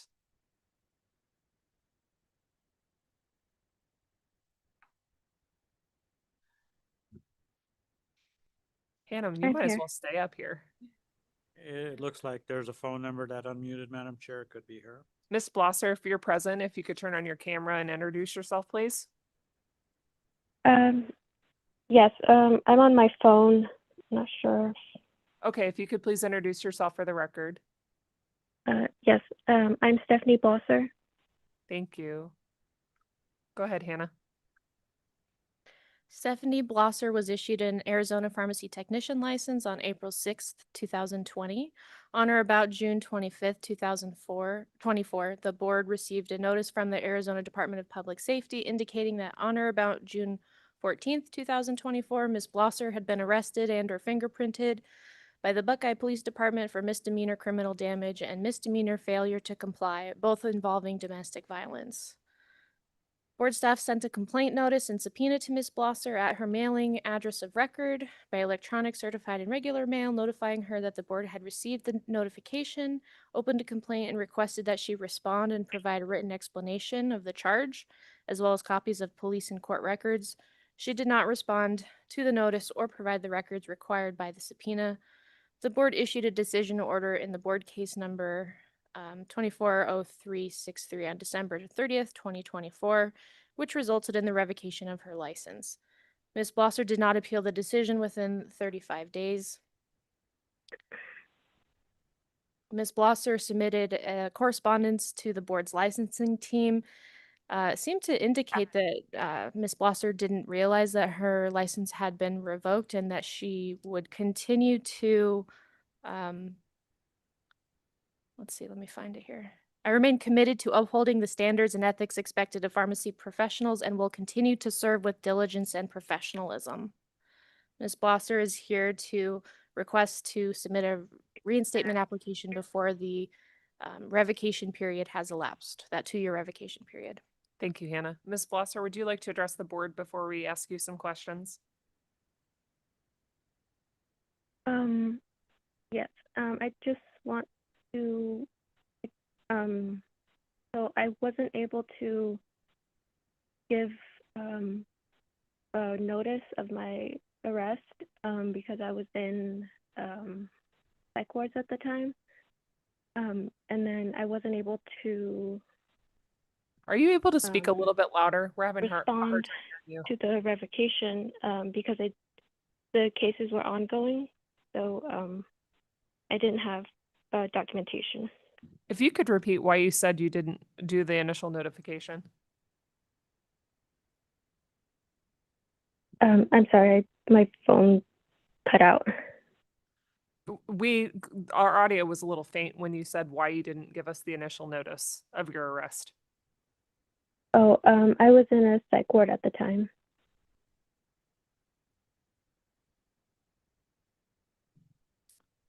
Thank you for that.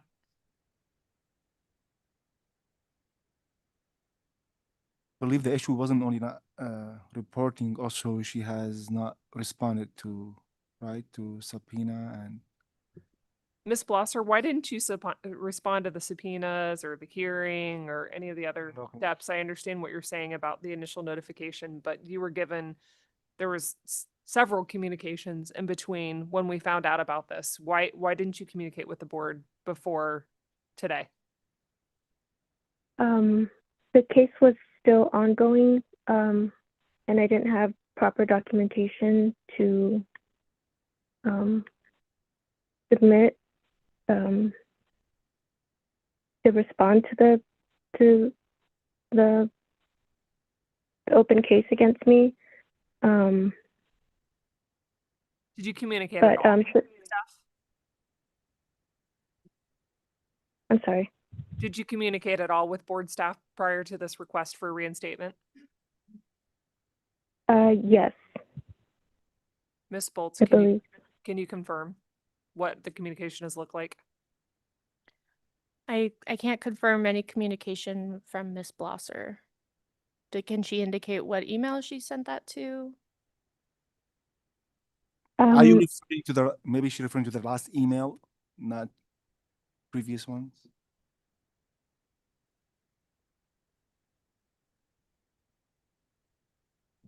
If you're asking about the previous case, for the reason why I had no communication with Ms. Blosser, no, You had no communication until the reinstatement request. until she reached out to the licensing team. Okay, thank you. Considering she didn't respond to a subpoena, which is legally you're required to respond to, it seems that she's not very regulatable.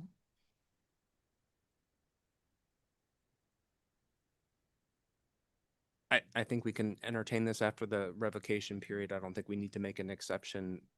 You know, she needs to fulfill the revocation period. I do want to ask Ms. Blosser, are you working in a pharmacy right now? No.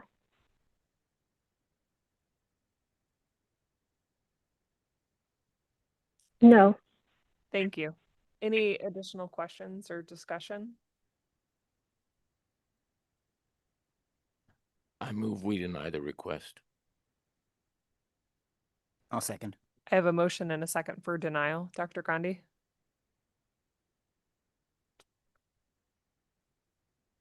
Mr. Braswell, Aye. Mr. Thorwald, Aye. Ms. Browning, Aye. Ms. Davis, Aye. Ms. Walmsley, Aye. Ms. Spark, Aye. Mr. Hogan, Aye. Mr. Al-Nassif, Aye. Mr. Anderson. Aye. Ayes have it, Madam Chair. Thank you, Ms. Blosser. The staff will be in communication with you. Appreciate you being present today. Ms. Walmsley, just a question. So this will definitely, when this comes back, if she does apply after the revocation period expires, this board will be notified, right? if she submits a reinstatement application. Okay, so it would definitely come in front of the board again. Yes. Okay, thank you. And to your point, Mr. Anderson, I believe your question may stem from some of the information she disclosed that may need to be explored at that time. Correct.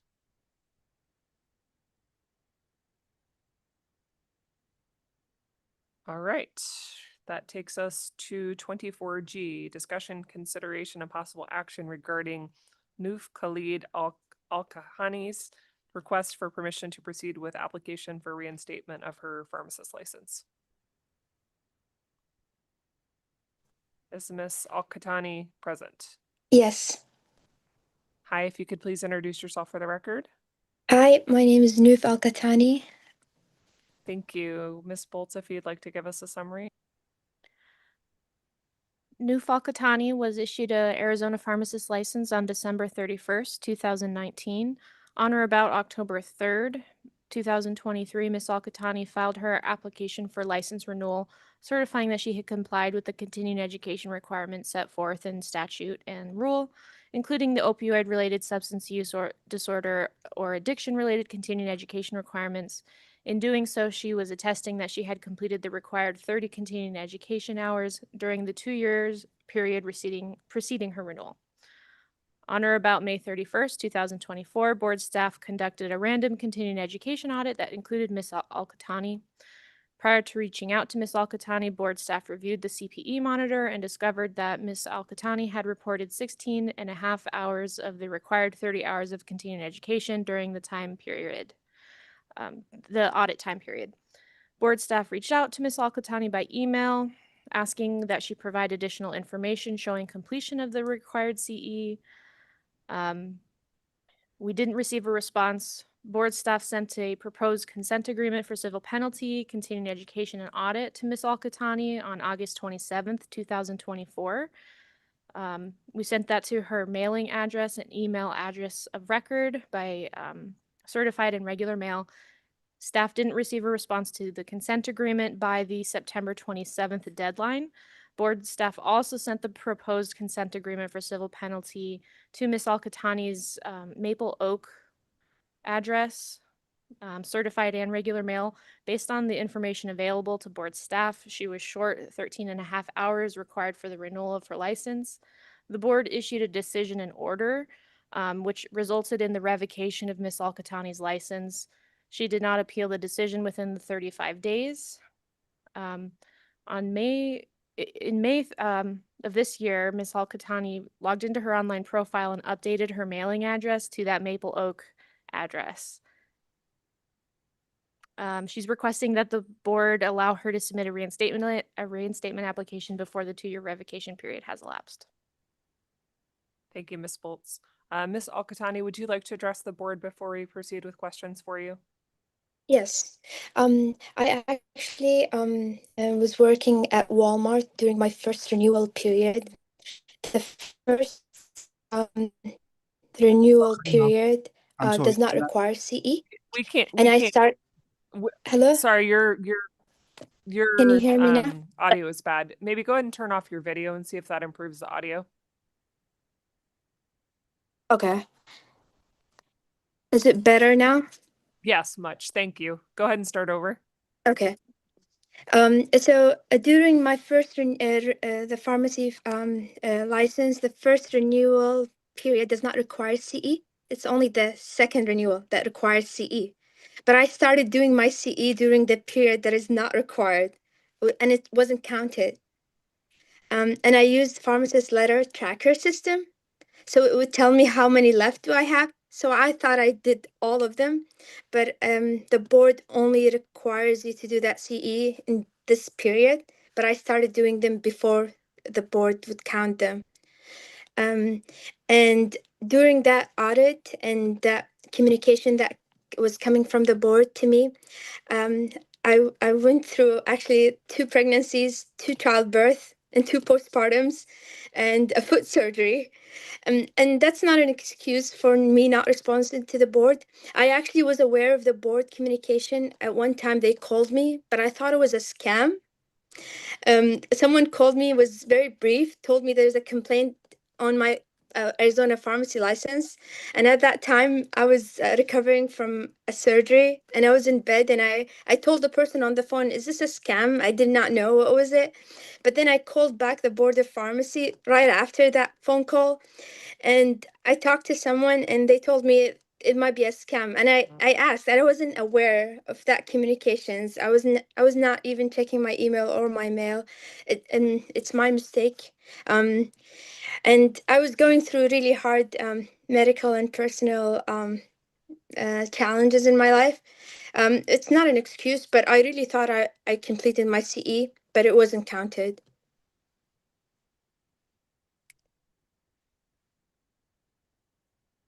Is this clear? Yes, thank you. Yeah. Is it clear? I know this. Okay. So, and this is my concern. Like when people do not reply or respond to our board staff requests. Yeah. I mean, to me, it's a big concern. Yeah. And I mean, you claim that you call the board and they told you this spam. I mean, I'm not saying you are incorrect, but I don't see that happened exactly the way you said it. You Yeah. know, it's how you ask the questions. Yeah, I understand. At that time, I was not in Arizona and I was not practicing. But I was at that time. I just moved to Texas and I was applying for jobs in Texas. So my informations might have leaked online, and I was getting calls for jobs in Arizona. So I really thought that was a spam call. Yeah. Yeah, but it's not an excuse, of course. And I would like my record to be shown that I actually did the CE hour before the period has counted, and that was my mistake. And yeah. Ms. Bolts, I have a question for you. We held hearing for her for revocation, correct? Correct. So she would have received certified documentation that there was a hearing for her revocation, correct? So Jennifer Mitchell was probably the best person to ask about that. Thank you. Yeah, she would have received the notice of hearing, and then there was actually a motion to deem issued in that case, so she would have received the motion to deem, and then she would have received the decision in order. So all three documents would have been sent to her at both of her addresses by certified mail, regular mail, and email. Thank you. It looks like there's a bunch of return to sender, like that we got back that she wouldn't have received, but we did get certified mail that she would have received.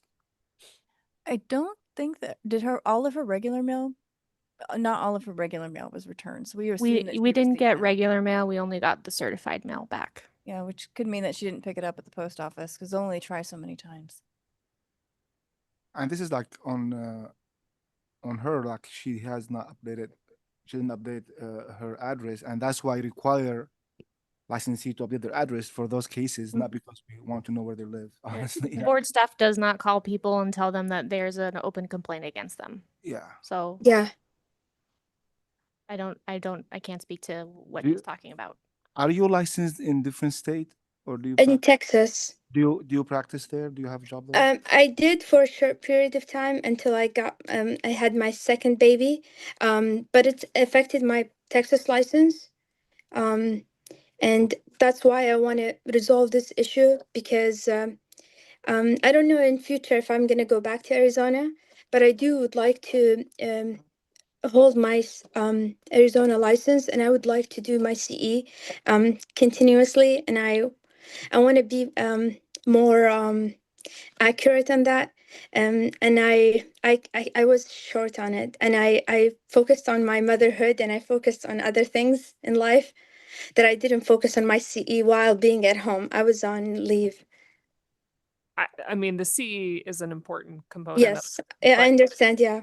failure to participate in the process, the hearing, the revocation, the motion to deem, all of those kinds of things, I think is probably the bigger concern for us, showing us that perhaps you're not regulatable, is where at least my head is at this point. I agree with you, and I believe the 2 years will end on which this year, December, I believe so. Her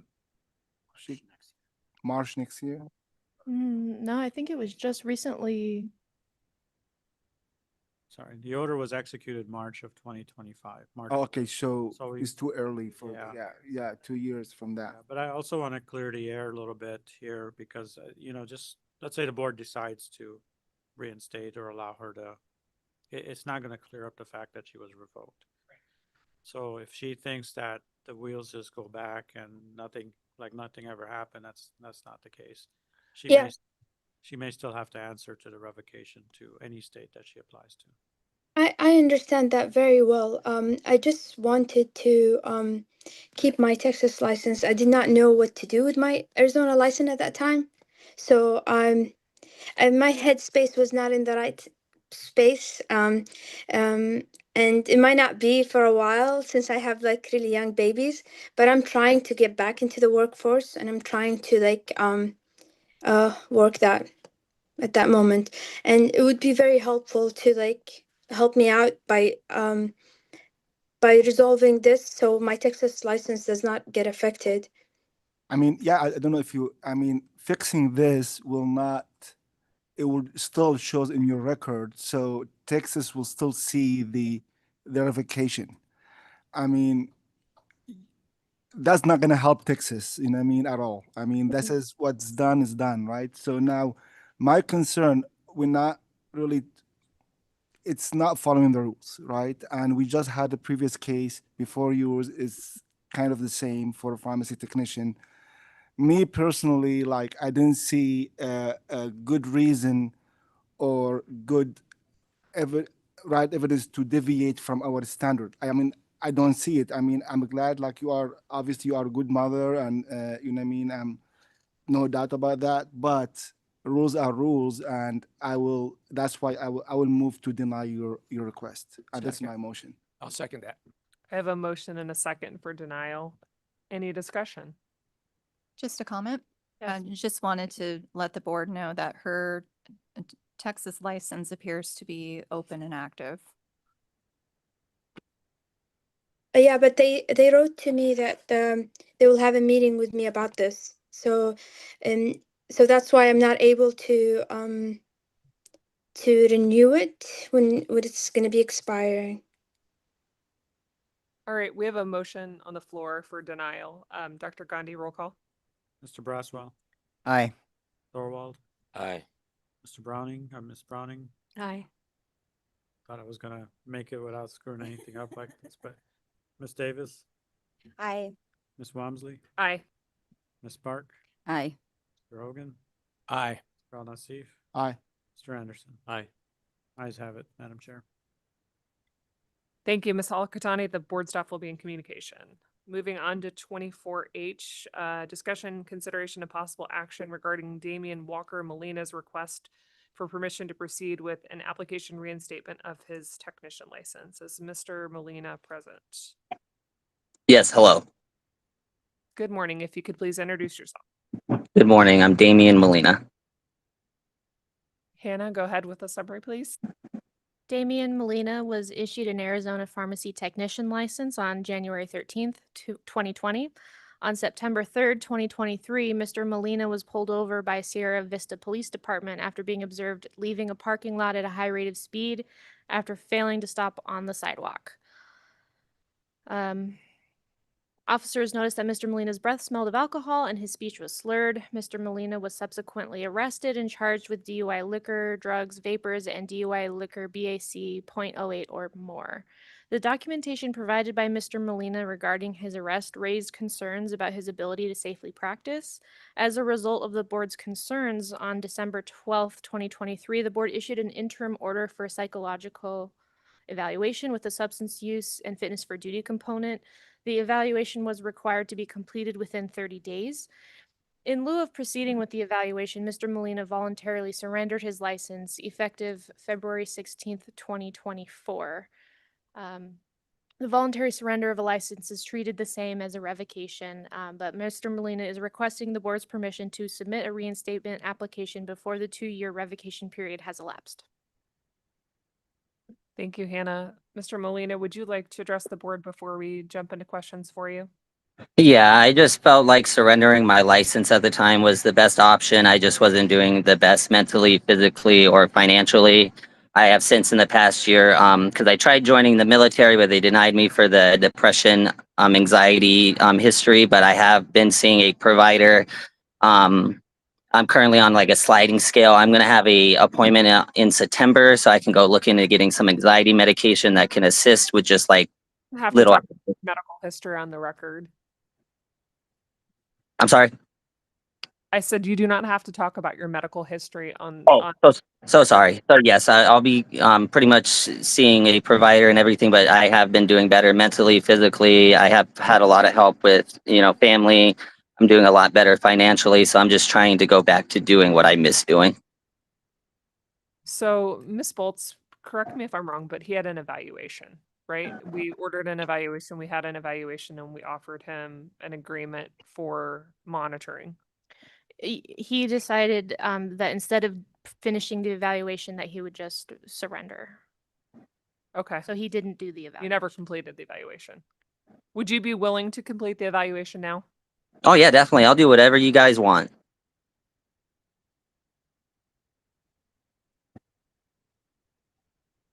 I mean, that's my. Hello. Oh, sorry. I didn't know if you heard me. So sorry. Yeah, we heard you. So the difference between this case and the other cases that he been responsive, he wasn't ready for evaluation, and then he decided to surrender his license, and I believe he's ready now to follow the consent agreement. I don't see an issue here. These are different cases. Would the board care to receive legal advice? Sure. Yes. So moved. Do I have a second? Second. All those in favor? Aye. Aye. We'll be right back, Mr. Molina. We're going to get legal advice from our attorney. Okay, thank you.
required to complete an evaluation at that point in time, but the motion right now is for denial.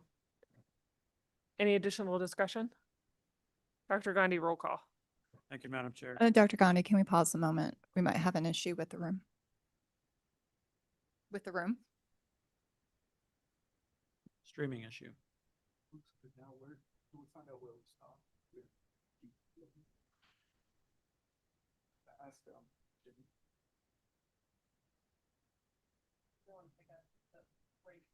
Maybe, I'm not sure where we stopped streaming or where the audio stopped, so we have to figure out. Mr. Molina, we're having issues with our streaming, so let's take a 5-minute break. 5-minute break. We'll come back at like 11:15 to make sure the staff has time to make sure we're streaming. Okay, thank you.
think we're back. We confirmed that we had the audio outage on YouTube once we came back from executive session. So Tariq, I know you made some comments on the record that we probably need to go ahead and put back on the record regarding your concerns. And then, did we have a motion? We did have a Yeah, motion. I made a motion and Frank seconded. Tennille, I think you also made a comment, and so did I. So go ahead if you want to summarize. I had just said that this case was different than the previous cases and that our technician here has been responsive. He voluntarily surrendered his license rather than making staff go back and forth and send certified mail leading up to revocation, which is a lot of work on the board's part, especially to reach out and not ever get a response. So that I just wanted to say, I think that this is different than the previous two cases we've heard. However, the motion is still to deny the request for the early reinstatement. He would be eligible to reapply in February of 2026. At that point, the board may still require an evaluation depending on how the board feels at that point in time. But nevertheless, that's where we're at. Any further discussion? Just a point of clarification, Madam Chair. Our first meeting will probably be February. That's about the time he's eligible. He could probably apply in December for that meeting. Okay. Which then works out as far as time goes. Yeah. And Dr. Gandhi, are the board approved evaluators listed on our website? No, are they? Yes, they're on our website under the resources tab. Thank you. Thank you, Ms. Bolts. Dr. Gandhi? We're just confirming that, Madam Chair. One moment. It's under treatment and recovery resources. Thank you, Hannah. Can we just clarify that? One moment. Jenica Brown, Executive Assistant to the Deputy Director. The resources that are on the website do contain some of the information of monitoring programs that we have pre-approved with the board. However, the evaluators are not listed on the website. Mr. Molina, you are welcome to reach out to staff and I can provide that information to you. Don't we? Okay, for an evaluator. That is correct. I believe, would the evaluators change? Because I believe in the past, Jennifer Mitchell sent me some. I should still have that email, or should I do a follow-up and get like a more updated list? We can have staff follow up with you. And then my quick question, because I did hear about the denial, so I would would I do the psychological exam before I apply in 2026, or? I don't think we can make that recommendation for you. I'm just stating that that may be a requirement for us to consider looking at your application if you reapply. And the denial not confirmed yet. We have not voted. Yeah, we haven't voted yet. Madam Oh, Chair, okay, so sorry. I may continue conversation, and this was for Ms. Galvin.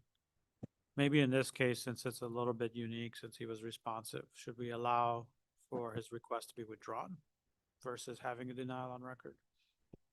This denial of his request for reinstatement is not akin to a denial of a licensure application. Okay. So it's not reportable and it's not a disciplinary action. Perfect. Thank you for that clarification. Dr. Gandhi? Mr. Braswell? Aye. Mr. Thorwald? Aye. Ms. Browning? Aye. Ms. Davis? Nay. Ms. Walmsley? Aye. Ms. Park? Aye. Mr. Hogan? Aye. Mr. Al Nassif? Aye. And Mr. Anderson? Aye. Ayes have it, Madam Chair. Thank you, Mr. Molina. Of course, thank you.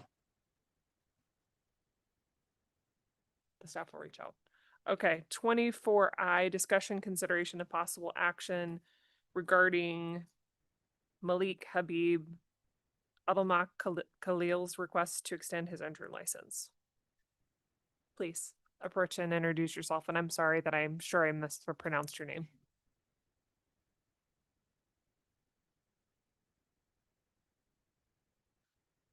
Okay. Thank you. Thank you, Dr. Lori, and all the Board of Pharmacy. My name is Malek Khalil. I don't know. I want to express that I'm very happy to be inside the Board of Pharmacy. I'm Egyptian pharmacist, and my dream to be a pharmacist here. Um, really, I was struggling. I did a lot once I came to America here with my family, my kids, and I'm happy to like present with you. This is my happiness. Um, um, I started here since like 10 years, and I did um, a lot of job to keep, like the person who's walking on on the wire for the circus, to keep balance between putting food on the table for my kids and getting my dream job. And my dream job to be a pharmacist, I think a pharmacist, it means a lot for me, because when I started practicing as a pharmacist in Egypt, when I got my first case for drug-drug interaction and how I save a pregnant woman for drug-drug interaction, and I worked with the provider to save life for her and for the fetus. So it was very happiness for me to keep going to get my career. So I'm insisting to be, I know it means a lot for me to be a pharmacist and to put this title before my name. So I appreciate and I thank you for listening for me. I did all the steps here to be a pharmacist. I passed my FBGE, I got my FBGC license, and I got my internship license, and I start practicing my practice here, and I'm very happy to continue my career here. I'm just asking to extend my internship license for like 2 or 3 reasons. The first reason that I'm almost past my NAPLEX test. I tried many times, like 3 times, and for the 3 times my report here, it like I improved a lot. Like there was like 5 criteria to pass the test. So to pass the test from level 1 to level 3, it means me a lot, and I'm almost passed the test for the NAPLEX test. So and also I know our career, it changes a lot. Like every day we have like updating medication, and also for the new criteria for the exam, they ask us around like 20% in the exam that they're practicing how to practice the exam inside the So pharmacy. yeah, we are familiar with the exam, so sorry for interruption, you know what I mean? No, no, no. Because yeah, so you passed FPGE, you I passed passed the FBGE, I FPGAC, passed the and TOEFL, and I have my yeah, FBGC license. so you've been intern in Arizona, you have intern license, right? Yes. Have you worked as an intern? Yes, yeah. I'm working actually now. Currently, I'm working at CVS as a pharmacist intern. Okay. And thank God I got job offer that when I finish, I will continue with CVS as a pharmacist. Great. So what's our standard? Like we expand 1 year for pharmacy intern, and you mentioned you requesting for 2 years. We have not done it recently, like because the way we look at intern for education is not for people seeking job and make money out of it. It's just for education. And I believe for you to pass the NAPLEX, you need to continue what you're doing. But I I don't remember we have at least recently we approving for 1 year, 1 year. I'm okay with that unless like other people has different opinion. When are you planning to take NAPLEX again? Like within 1 year, I'm almost done for my NAPLEX, but I have a job offer from CVS. I wanna like I don't wanna like this connection between me and CVS. I wanna continue with CVS until I take my test, and I will continue in my position now. Like in my like my store, I know everything about the store. So when I got the position in the same store, I know the customers, I know the patients. I know everything. I don't have doubt like somebody passed FPGE and FPGEC and then almost passing the NAPLEX. I don't have concern about you being intern in the pharmacy at all. Thank you. We accept intern as a first year of college before even the study pharmacy. I don't see a public problem here like affecting public health, but that's why I'm okay with 1 year. Thank you. But honestly, like more than 1 year, I don't think we can do that. More Yeah, than yeah, 1 I year. think, yeah, So I the agree. But whatever expectation for you you decide, pass it yeah, within I the- agree for extra 1 year. But yeah, just I want to be like keep practicing inside the farms, because especially the new form of the test now, they ask around 20% not only just a theoretical question, they are asking for practicing, managing everything, MTM for the patient, everything regarding how to practice every day. Yeah, that's a So good example. I think it's very hard for any person to be outside the pharmacy and answer like 20% of the test. It has all of these questions. So I don't know if, I mean, I move to approve his request to renew his intern license for 1 year. I second. I have a motion and a second. Any additional discussion? All those in favor? Aye. Any opposed? Hearing none, motion carries. Okay, thank you for listening to me. 24J, Validi Desai? Intern. Yes. Yes, if you could please introduce yourself for the record, and I apologize if I pronounced your name incorrectly. That's okay. Hi, my name is Vedihi Desai. Ms. Boltz, go ahead.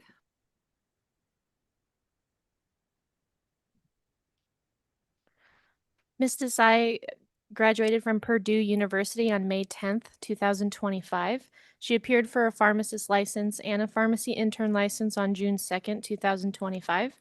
She holds an intern license in Indiana, which expires on September 30th, 2025. Ms. Desai's intern license was issued on August 6th, 2025, pursuant to ARS 324302. Ms. Desai's intern license was issued with the same expiration date as her Indiana license, which was September 30th, 2025. She's requesting to renew that license so that she may obtain a work visa. She plans to take the Arizona MPJE on August 28th, 2025. She already passed the NAPLEX in July. Ms. Desai, would you like to address the board before we jump into questions for you? Yeah, I actually wanted to renew my license or even extend it for a period of few months or a year, just because I am already working a position at Cardinal Health. And by the time I appear for my MPJE and get back the results and apply for a pharmacist license, there'll be a little gap and I will not be able to partake in my activities here. So I was hoping to get that extension. So it's still like I can still perform my tasks.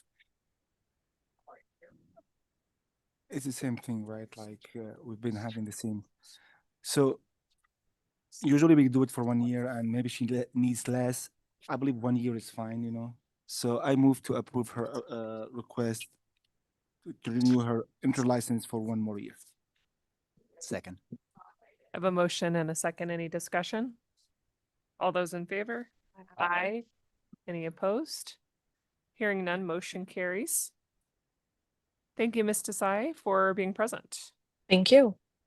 That brings us to reports. Dr. Gandhi, you're up, I think, with 25. Excuse me, I'm sorry. If I could, I wanted to know if it would be possible if I could add additional information regarding my case that was just heard earlier. It was for a pharmacist licensed by reciprocity. This is Tyson Walker. I'm sorry. I'll ask that you reach out to staff offline. Please. Go ahead, Dr. Gandhi. Just give me 1 second, Madam Chair.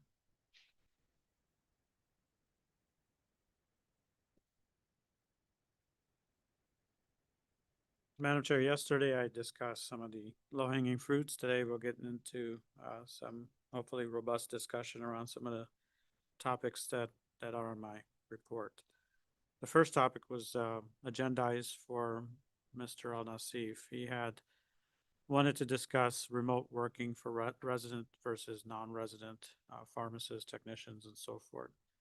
So I'll hand it off to Mr. Al-Nassif to give his story on it. Just like the question about technicians working remotely, like from home versus offices, like what, just I'd like to have consistency, like from our rules perspective. So like allowing technicians to work remotely from home, and if they work in the same organization under the same network, why it's not okay for them to work outside the pharmacy. And I see the reason, just to kind of have some clarity for public, and if that's the right thing. to do, and the other thing is about supervision. I believe that's a part of it. So we all know that technician need pharmacist supervision, direct supervision, but there is no definition what is the supervision. It is like in-person supervision or digital or virtual supervision. We all know technician, when they do data entry, it will not go anywhere until a pharmacist approves it. That's supervision or not, right? So I believe currently, Madam Chair, if I can jump in, technicians are allowed to work remote from home.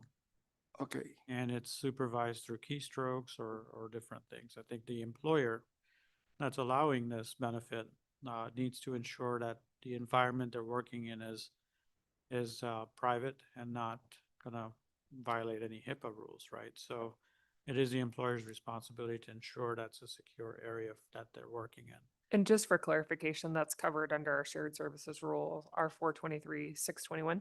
Shared service is a little different because it involves two permitted locations, Mhm. right? But this is just independent. So if you had pharmacy A, but you want the pharmacist or technician to work from home to do data entry or do DUR checks or whatever it is. Obviously, technicians can't do that, but they can do data entry.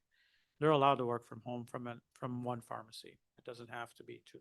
F talks about, though, in that rule, that it can be done from outside, inside or outside the pharmacy, provided that the pharmacy establishes controls and all that kind of stuff within that shared services rule. Correct.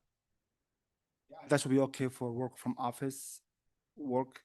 Off. What do you mean by off? Like offside the pharmacy, but within the organization. Like just like hospital, for example, when pharmacists, they do data entry and check from the floor outside the permit, right? I think we had talked about that with Mr. Morris a while ago when a group of technicians are in an office space that doesn't have medications or anything. Would that be considered more secure than working from your home bedroom? Correct. And I think the resolution was absolutely that's a safer practice. And so I don't think we had a concern with that. I think it came before the board and that was managed accordingly. Obviously, there's still, now you got the containment of having computers in one site. And it's the same thing with pharmacies, right? You got to follow the security measures of floor to wall ceilings, or floor to ceiling walls, and whatever measures you can put so that those computers are not taken and then HIPAA is breached. So all those measures need to be in place.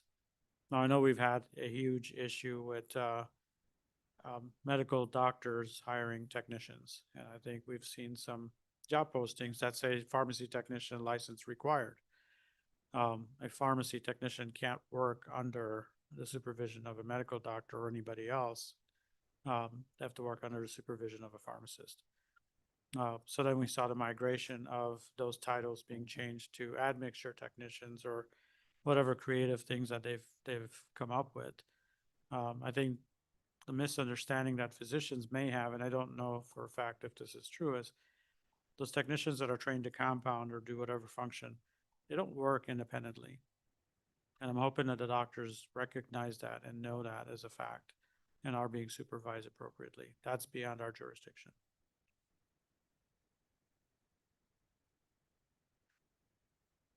What about security for the network that they're on or the Bluetooth system if they're working from home? Is that all covered? And that is, again, up to the permit holder to determine whether it's safe or not. Any violation of that, obviously, we could get a complaint and we would address it accordingly. But it has to be an encrypted, secure network. And most organizations would provide a VPN service in those matters, which is encrypted.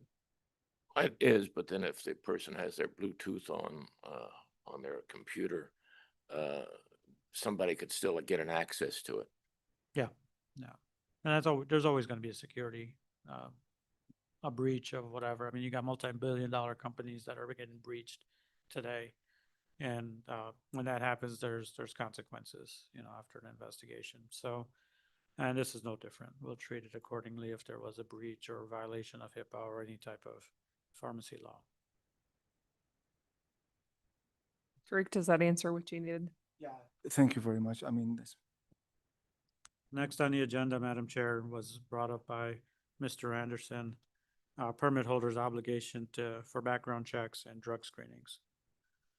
I don't know if you recall that, but I think that came up especially around technician trainee registrants now, because we don't do that, right? They just have to meet a minimum requirement of having a pulse and being 18 years old to get a registration license and to be able to be in a pharmacy that has dangerous drugs or controlled substances.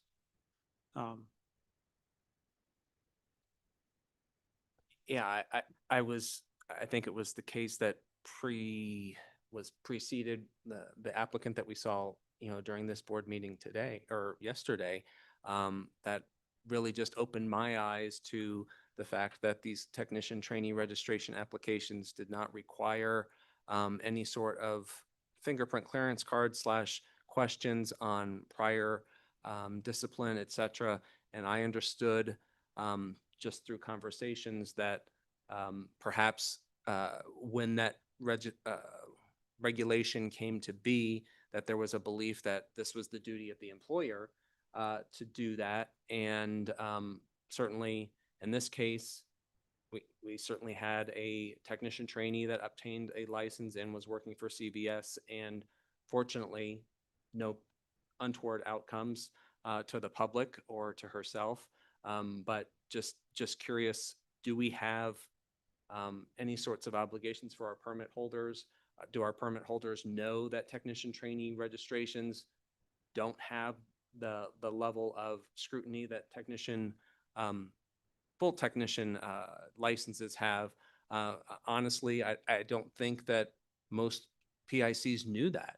And I think it was just eye-opening for this board to have that case in front of us.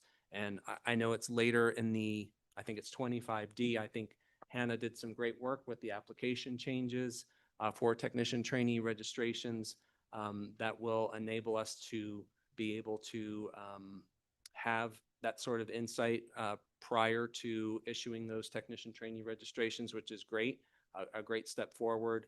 But I think that this question was particularly, if we didn't have the ability to do that, what duty does the permit holder have to do background check? That was the understanding when this bill was run and then became law, was that it was the permit holder's responsibility. There is a catch-all in the unprofessional conduct where you have language that says failure to control substances. And one of the measures is, did the company do the right thing by ensuring that they got the right person in a pharmacy? And the question could be asked, did you do a background check on this individual? If the answer is no, then they kind of failed to control substances, and they put a kid at a candy store to steal the candy, right? So we could hold them accountable to that if it comes time to it. But my understanding was the shift of responsibility to do a background check was going to the permit holder when this bill was talked about. And also, to my knowledge, Department of Health required any healthcare facility that provide mental health to minors, they are required to do fingerprint clearance to all staff, regardless if they're licensed or not. Like if you have a pharmacy technician trainee and you provide behavioral health care for minors, you're required as an employer or a permit holder to run the fingerprint clearance for this high-risk area. There's also a federal requirement where if you have a DEA registration, that you can't really necessarily hire anyone that has a criminal history related to controlled substances or that nature. Yeah, and the one case obviously that highlighted this was somebody without a criminal history with a professional license that was revoked with an affinity for opioids. That just was quite eye-opening.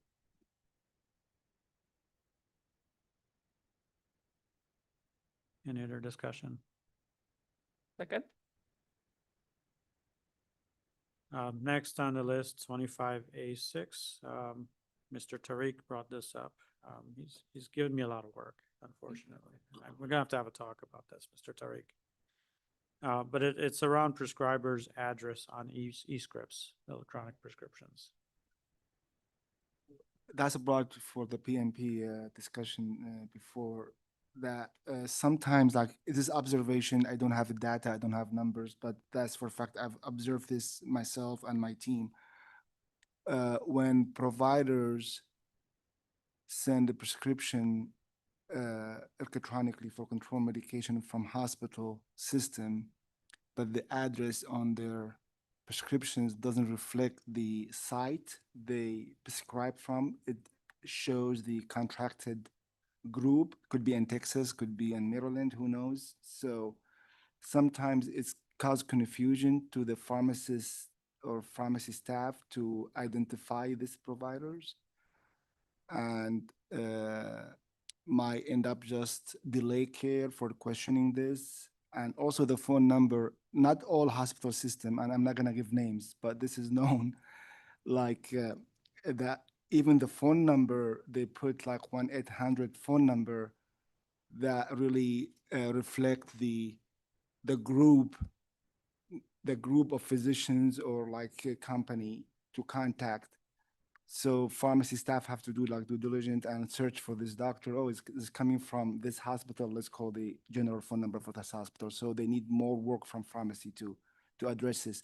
So I don't know if that's a real concern or not, but just I like to voice it. It is a concern to me, but maybe it's not for others. And that's what I brought this one up before.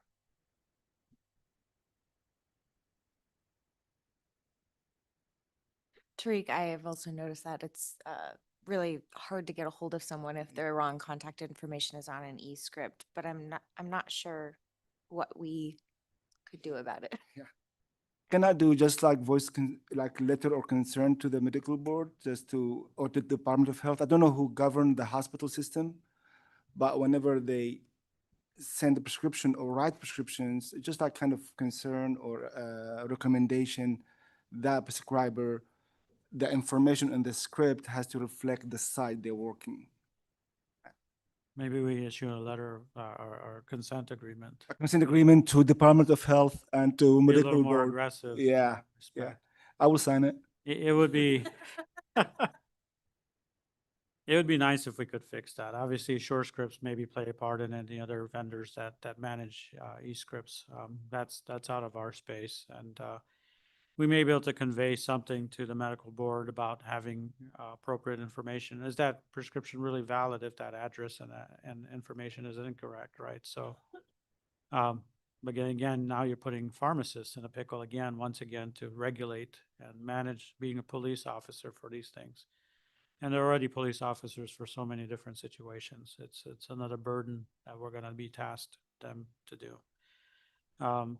During my 85-15 meeting, that's what we're calling it now, I guess, we can bring it up with the other boards that are regulate the prescribing aspect of this business.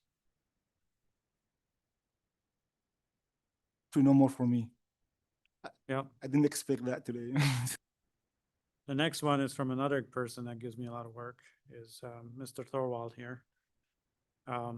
And I think Mr. Thorwald had brought up the discussion and how does the board handle unpermitted activity? And I think we've seen a lot of that over the years. And of course, it's then, you know, the board had made a decision to give me the opportunity to talk to these folks that haven't done it, get them to apply, and then come up with an you know, appropriate remedy to move forward. We have worked with other organizations that permit businesses and stuff like that to create more awareness. I think we have also had a discussion with one of the legislators that was involved to see what else we can do so that we're not looking to just to find people, but to create that education saying, hey, before you get into this business, look at other places you need to be licensed in. Besides doing all that, it's really hard to get out there and share that message because we don't know who we don't know. And how do we communicate that effectively? We come about some of these unpermitted activity just by our doing proactive inspections in the field. We'll recognize an invoice and saying, oh, wow, this person's not registered. And then we'll tackle the situation in that way. Or if someone files a complaint or draws it to our attention. But outside of that, it's a difficult animal to tame. My concern was severalfold. One, the Corporation Commission being able to get them to do something with respect to notifying it. The other one was with regard to when purchasing something, checking to be able to see if they are licensed in the state and possibly having something about, I don't know I haven't looked at the website to see it may be on there, who's licensed and what isn't licensed in the state. I mean, and then the third thing, the time frame when we know about an organization, and if they don't respond, how the time frame that we have to reach out to them and how frequent we reach out to them if we're not they're not responsive, and I don't know that that should be judged by how many products they've shipped into the state, but if we find somebody that's not doing something, and then we're slow in getting them to do something, to come before us if they haven't, and years pass, then I don't see them being responsible for the product shipped into the state. I think that's our fault if we haven't done something about it. So I'm wondering how we can set our own timetable for when we do know somebody, an organization that is not registered, making sure that we get responses in a certain period of time, or actually bringing them before us, along with those other things that I mentioned. Those are what's going through my mind. No, absolutely. When we identify someone that should be permitted and is active and not operating in a lawful manner, we do expedite those situations because it can become a public safety issue. And if they're not responsive, we have the ability, obviously, to issue a cease and desist. We have the ability to get the Attorney General's office involved to have more teeth in the game, consumer protection. So we've leveraged all these, and we have the ability to leverage all these avenues. We haven't necessarily had people ignore us when we reach out to them. They are pretty responsive, and they're kind of like, "Oh my gosh, we didn't realize we needed to be permitted." So we do jump on that fairly quickly, and hopefully get it before you guys so that we can move forward with working it out and get them in the right place where they need to be. Some of it drags on because of extenuating circumstances. Maybe attorneys get involved. Maybe there's so much information that we need to collect basically about their partnerships, what their business model is.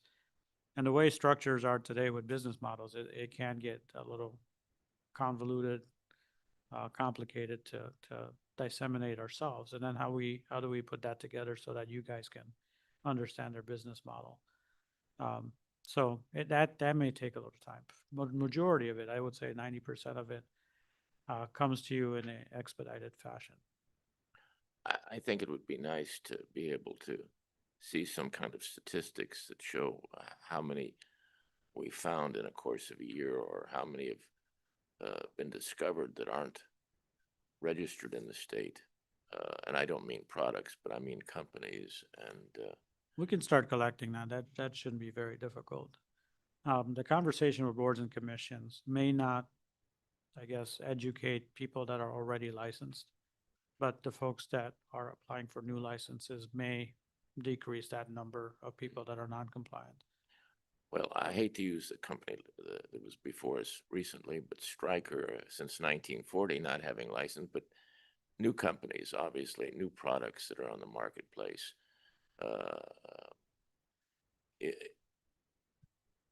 For instance, on the website, and I have not looked at our website. If you are doing any of these kinds of things, you need a license in the state of Arizona. But to me, it seems like the Corporation Commission is in part responsible for that, given if they don't, if they issue a corporate license to sell do a product in the state, and we don't have don't notify the company that they were going to need other licenses in the state. I mean, obviously, it's on the corporation's best interest to look at everything, but you don't always see those things.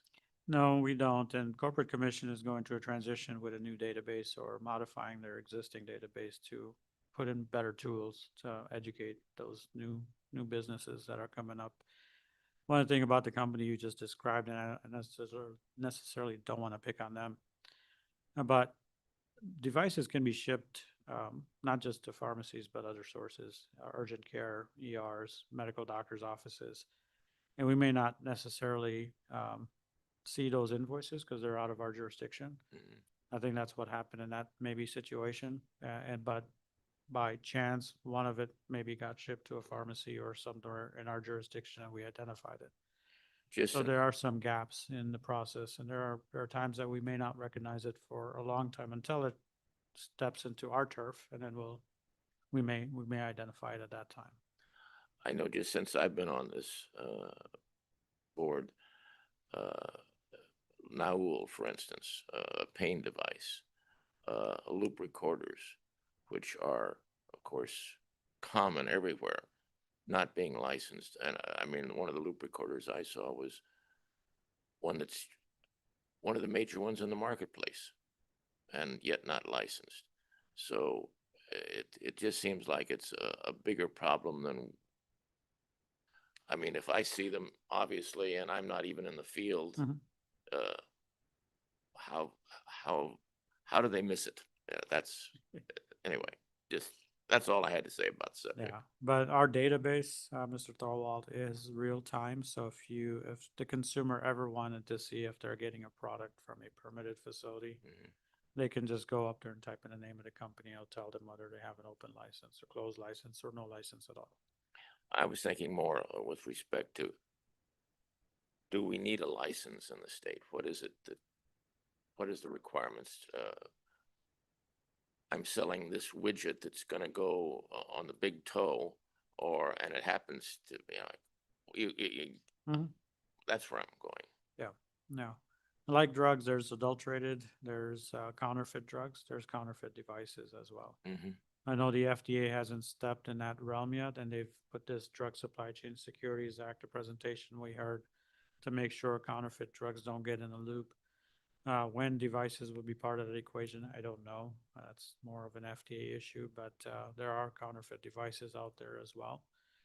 And being permitted by us, we do inspect these facilities if they're within our state to ensure that they're purchasing from other permitted legitimate sources as well. So as far as when you get into the nook and cranny of the device itself, I don't think we're experts in our space to evaluate the mechanics of it, but at least we can measure like if they're legitimate products and purchased from legitimate sources.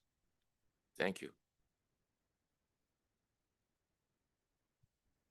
Madam Chair, I think everything else on my agenda was discussed yesterday. And I think we have a time-sensitive lunch. We can, but maybe we can wrap up I don't think the other topics are very detailed. If we go a little 5 minutes over, we should be fine. For all the other items on the agenda? Yeah, 5 or 10 minutes, because going to Okay. lunch and then coming back for 10, 15 minutes may not make sense. Okay, well, and I want to be sensitive to members of the public that don't need to stay. So if we can continue on, let's continue on. Yeah, if we can, that'd be great. Let's go to Ms. Kianavong's report. Boy, you moved over there fast. Little.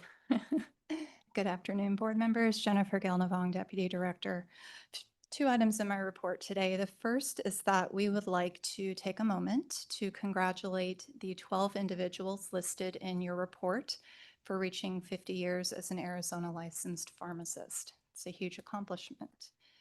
In accordance with statute, these pharmacists will be granted an honorary certificate of licensure, and their licenses will be renewed without payment of the license renewal fee beginning this year. I understand those certificates are going out tomorrow and they've been signed. So we just want to congratulate all the pharmacists who received an honorary certificate this year. If I may, I would like to contribute to that congratulations, and I look forward to being on that list in about 6 years. Okay. And if we can, thank you very much. Okay, so each board meeting you hear about many efforts of our compliance and licensing teams, and Truman and Hannah have taken those reports and they've done a fantastic job with them, and you'll continue to hear about those efforts today. But I want to point out that there's so many other things that board staff make effort on that that I don't know if the board knows about or that's not often talked about. And I can't possibly capture everything because everything's not easily measurable. But what I've tried to do here today is capture a couple of those efforts and what I can measure, and I wanted to share that with you. So the first of these things are the processing and responding to public records requests. And Ms. Jennifer Mitchell is the really the brainchild behind this. She processes a lot of these every month. Year to date, we've had 53 public records requests. And those might come in through our website, through the form, or they might come by email. I'm sure there are other ways they come as well. But Jennifer is very diligent in responding to these pretty quickly. So I just want to recognize the effort with our public records requests. Sometimes they are very, very extensive and take a lot of time. Okay, second slide. So the board staff receive questions in many ways all day long. We have a feature on our website called Contact Us. And so a person can put a question into a form, and then these are sent to staff, and then they are triaged to the staff, to different staff to respond to these questions. But this, what you're seeing here doesn't take into account the questions we receive to our individual email addresses, the questions we might receive by phone, the questions our compliance officers might receive in the field. So this is just a very small sample of questions that we get. But you can see there are over 100 questions every month. Year to date, 782. And again, all of these questions are received, they have to be appropriately triaged, and then they have to be responded to. And some of them are complicated. So I just, again, wanted to recognize this effort of all of the staff. We're all responding to these. Okay. I just wanted to spend a moment to talk about phone calls. So the board has a main phone line, and there are direct lines in the board office, and many of our staff have cell phones. We have many, staff out in the field. So what you see on the screen here is specific to our Genesis phone system. This is our phone queue system, and these are essentially the lines that our licensing administrators are operating. So when you call the board office and you select an option to speak to somebody maybe about your permit application, that call is going to get routed to this Genesis queue. As you can see, every month, the inbound calls to the queue are anywhere from 600 to exceeding 700 calls. And our team has a fantastic rate of answer from the queue, upwards of 94 to 98%, which is a very, very good answer rate. The average speed of answer, is approximately 30 seconds. And you can see some data here on in your report on the average handle time, talk time, and hold time. So many calls are being dealt with by the team. So, with this year to date, it looks like we've had over 4,800 calls just to that queue alone. So wanted to really recognize the team's efforts on managing the phones. All types of stuff comes in, and it's not just for licensing. Oftentimes calls come in and they have to be rerouted to a different team member. So I'll stop there and I'll ask if there's any questions about these efforts. I think these are really good statistics to monitor. And having managed call center, these numbers look really good from an average turnaround time and hold time. Thank you. I think the calls that haven't been answered are probably from Tariq. I would just say that now. You are ahead of me. I can briefly speak to that. Calls can be disconnected. Somebody might enter the queue and say, I don't want to wait, or I'm going to try somebody else. There are reasons, but I know the team is diligent about picking up these calls and addressing the caller on the other. The reason. So. I am the Me reason too. for last month. Messing like, up with a five- metric Yeah, there. I see like 2 cents. Jen, do we area have code. any data on emails and stuff? Because this is just phone calls, right? This is Conversations. just the Genesis queue. This isn't even all of the inbound calls to the main line. That's about double. And it doesn't account for the calls to direct lines, and it doesn't account to the calls to cell phones. Yeah, Jen, myself, and Doug have landlines that are not connected to Genesis. and Correct. it's Not part of this equation. But emails is another avenue of communication, and that I don't think we have metrics for, but as you can imagine, that gets a little bit high in number as well. I do want to say thank you to the staff. I know that not every board is responsive and not every board will answer questions and things like that. So just really appreciate the service that you provide to the public in answering the questions and being available because I know it's appreciated. It's not that way everywhere. Thank you. We have a great team. Thank you. I agree with you. And just if you're not able to answer phone call, I know that's doable to defer those, redirect those phone call to Cam's cell phone. That would be great. Any other questions? Okay. Thank you very much. Thank you. Before we end, just I would appreciate Hannah, the licensing team. I know they're doing great. They've been doing awesome. And last month was very tough for them because a new graduate, a new intern, a residency. I haven't even got to Hannah's report yet. You know what I mean? Hannah's Yeah, still got I to thought do we her end. report. Are you gonna present? Yeah, here? Truman's You know what? next. I shut my mouth. Truman's Wait for next. you. Truman.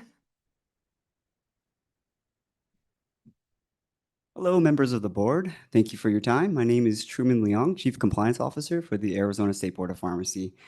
Hope everyone's a little hungry for some compliance officer metrics. First slide we have is inspections. In the month of June, our compliance officers completed a total of 87 full inspections. In July, compliance officers completed a total of 104 inspections. That is down just a little bit from our team average of about 124 inspections per month. And it looks like it's contributed due to some well-deserved summer vacation times. Next slide, please. Violations, compliance officer issued in June 13 total, and in July 6 total violations. Next slide, please. Permits that are visited but not necessarily inspected by a compliance officer, or training seminars and field training for our newest compliance officer are still in effect. In June, compliance officers had completed 37 total activities, and in July, 11 total activities. For the board's knowledge, we had taken opportunity to invest in some of our training, and we had sent 3 compliance officers for advanced sterile training in a mock laboratory. The compliance officers practiced USP 797 and 800 guidances, and was able to do that in a laboratory setting for increased knowledge and competency. That was a NABP approved event in South Carolina. In addition to that, of note for the board, as the special service that our compliance officers are doing for Arizona Public, is that we have medical facilities with abandoned medications. Perhaps those facilities are closed and medications are still left over. Our compliance officers are partnering in assistance with the landlords to ensure that those medications are safely quarantined, safe destruction, safe record keeping, and looping in the DEA if necessary, if there's controlled substances still there. Any questions? Next slide, please. Last slide. Total number of continuing education activities completed or audits was 106 in June and 89 in July. Total number of complaints investigated was 41 in June and 46 in July. And total number of complaints completed, or the investigation files in your board packets, is 50 in June and 43 in July. Total number of permit reviews completed by compliance officers was 20 in June and 18 in July. Thank you for Truman, Mm-hmm. do you Mm-hmm. measure the CE audits that fail? Those that are unsatisfactory have been moved to the board for review if they do not sign the consent agreement. Otherwise, offer for consent agreements are sent based on their deficiency. Do you have an approximate number, for example, in June of the 106 audits, how many you referred to the board in that? We do have a tracking mechanism for that. I don't have that number available on hand, but I can have that for the board's presentation for the next meeting. That'd be great, Absolutely. thanks. I think one other thing the Truman and his team participate in is we were asked to educate another board to teach them how to do inspections. The Osteo board, I believe, right? Yes, correct.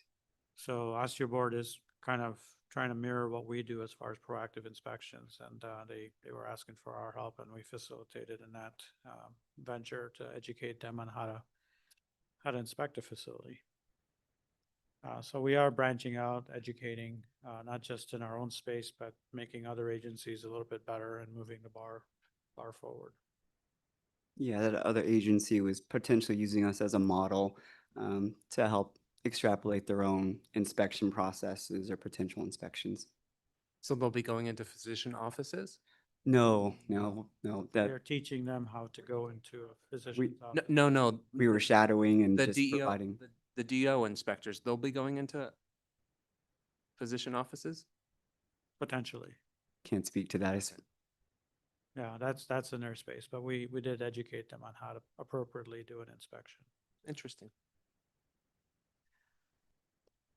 Thank you. Thank you, Truman. Appreciate the work of the team. Miss Bolts, back again.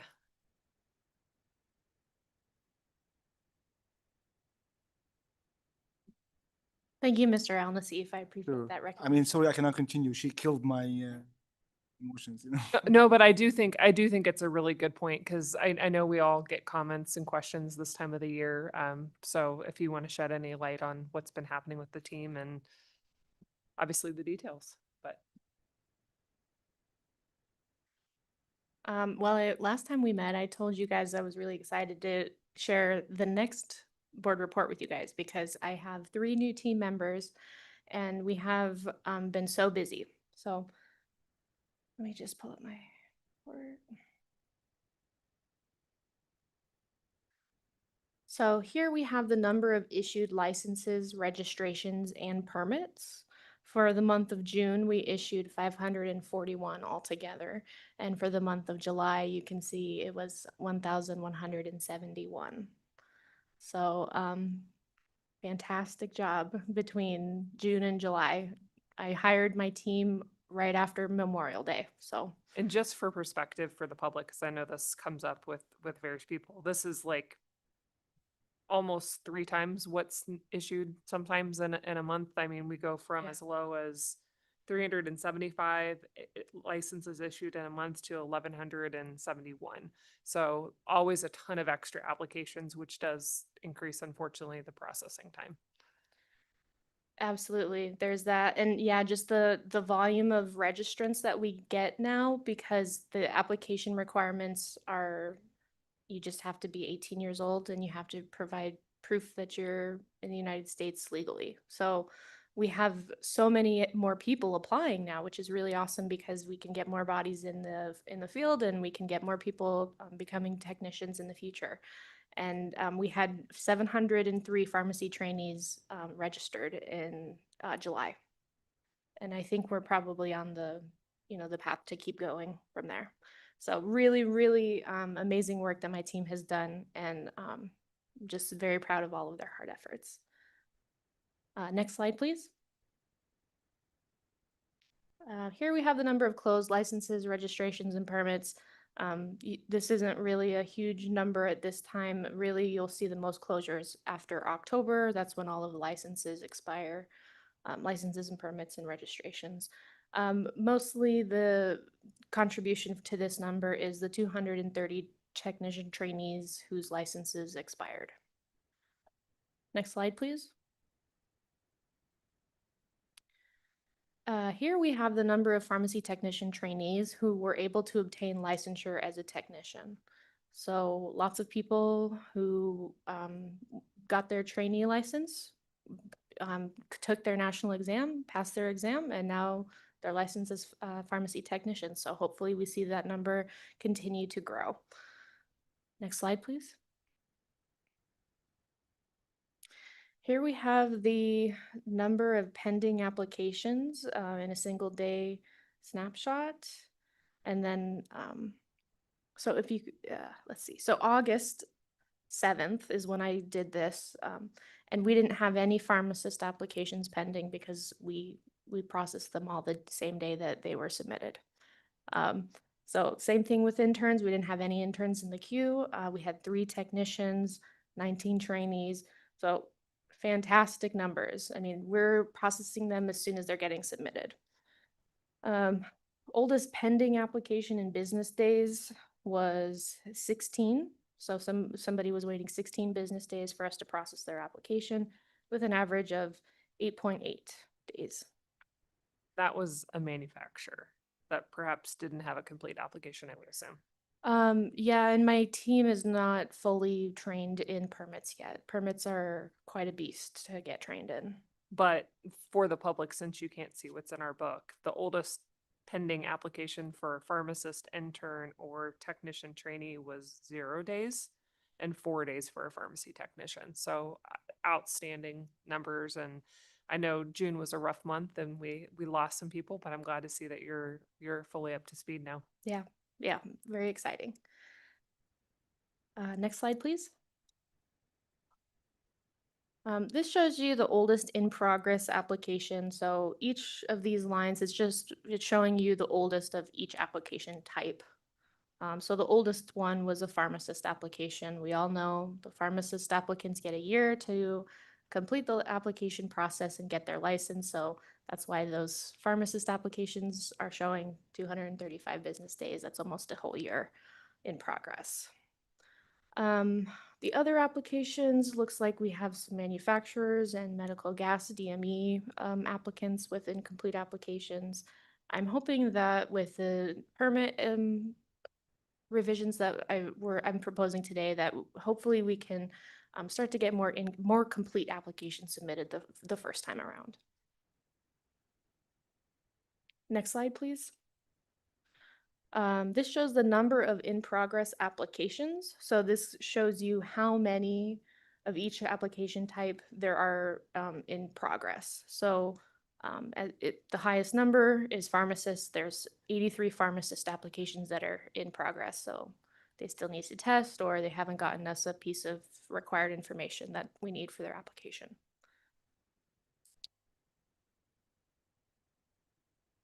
And that's my licensing team activity report for you all. Any questions? Now I can continue what I said. So again, thank you very much, Hannah. There's no doubt that you're really doing a great job, you and your team. I have spoke with you as a pharmacist, not as a board member, about some licensing. And me personally, I understand how hard your job is to navigate all those requirements. And I also understand the public perspective that, hey, like it's taking 2 weeks or 3 weeks. I believe 2 weeks or 3 weeks is a good timing, is very fast, but especially the state board give them 60 days, right? To say like you have up to 60 days. Obviously people don't read this 60 days, they just expect next day. Anyway, but going back to the residency, that we had few cases today and we spoke about this last time. When graduated students coming from different state to state of Arizona, and maybe this question not for you, for like Cam, do they need interlicense? I mean, we know they graduated from school and they're in process approved to take NAPLEX. So to do any activities, I mean, do they need intern license? Do they need to apply for intern license? If they're practicing pharmacy. Pharmacy intern. If they're practicing pharmacy, they would need an intern license. Okay, because we know they graduated, they have intern license from different states, so we cannot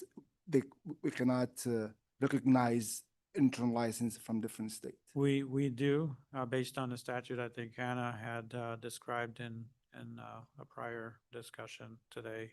We do bridge it. But in some cases, they may only have a month left.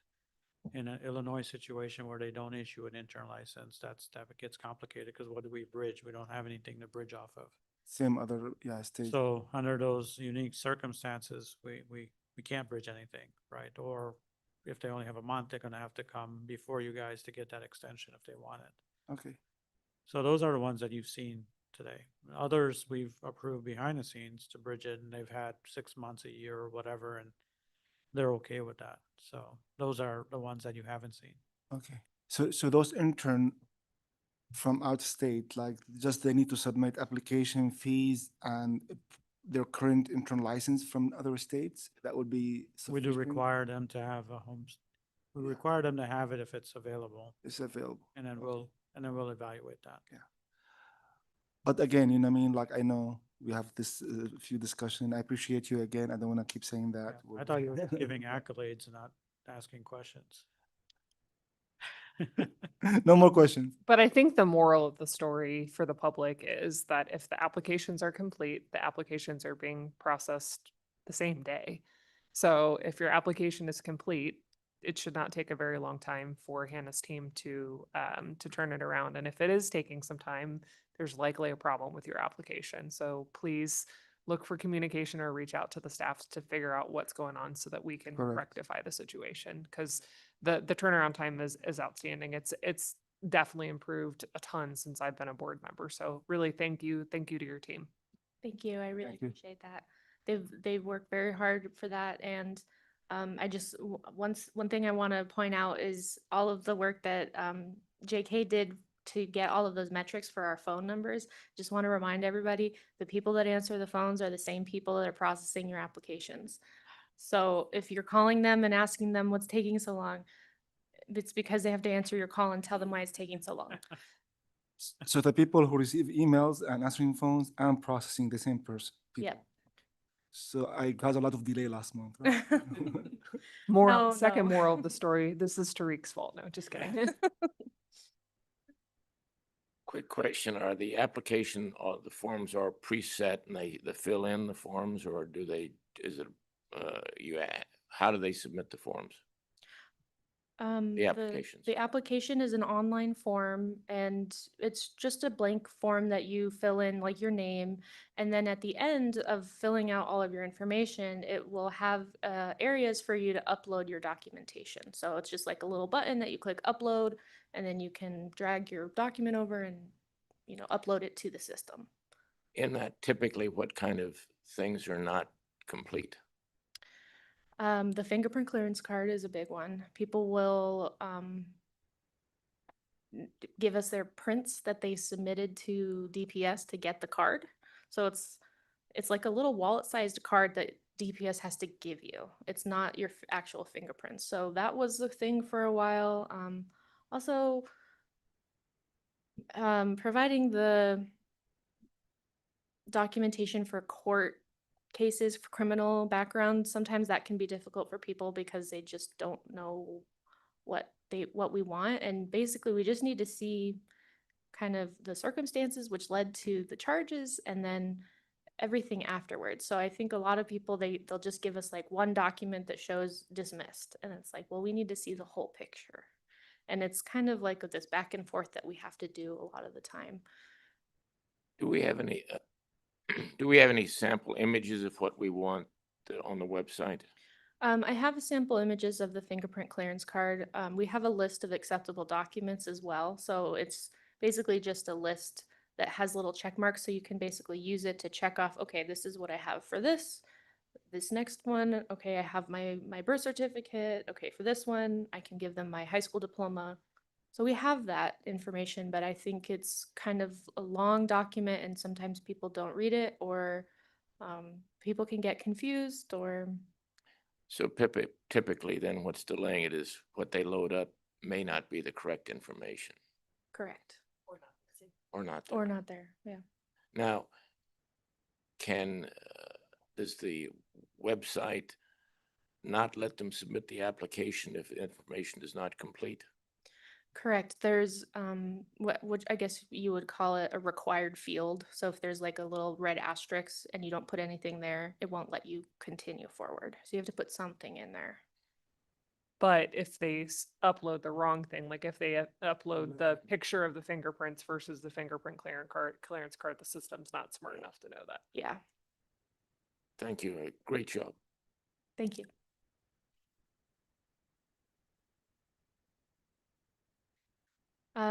If there's no other questions, we have two more items. I don't know how much time you'd like to spend on these if you want to. Let's go ahead. I think they're pretty straightforward. Okay. So we did develop a new technician trainee application. It's basically the same as the technician application. It's just that you don't have to provide a fingerprint clearance card. We ask the regulatory questions again. Before we had taken those out, so we didn't really ask, have you been arrested for, charged with, pled guilty to a misdemeanor or felony? Before we didn't ask if anybody had received discipline on a license or certificate they have held. So we put all of that back in on the application. So if the applicant answers affirmatively to one of those questions, they'll be required to provide an upload and documentation of the situation. I love it. I appreciate it. It was, based on what I just shared. So do you need a motion to approve this? So I'm so moved. Second. Any further discussion? All those in favor? Aye. Any opposed? Hearing none, motion carries. We also have several various proposed revisions to permit applications. A lot of them are the same throughout all the different types of applications.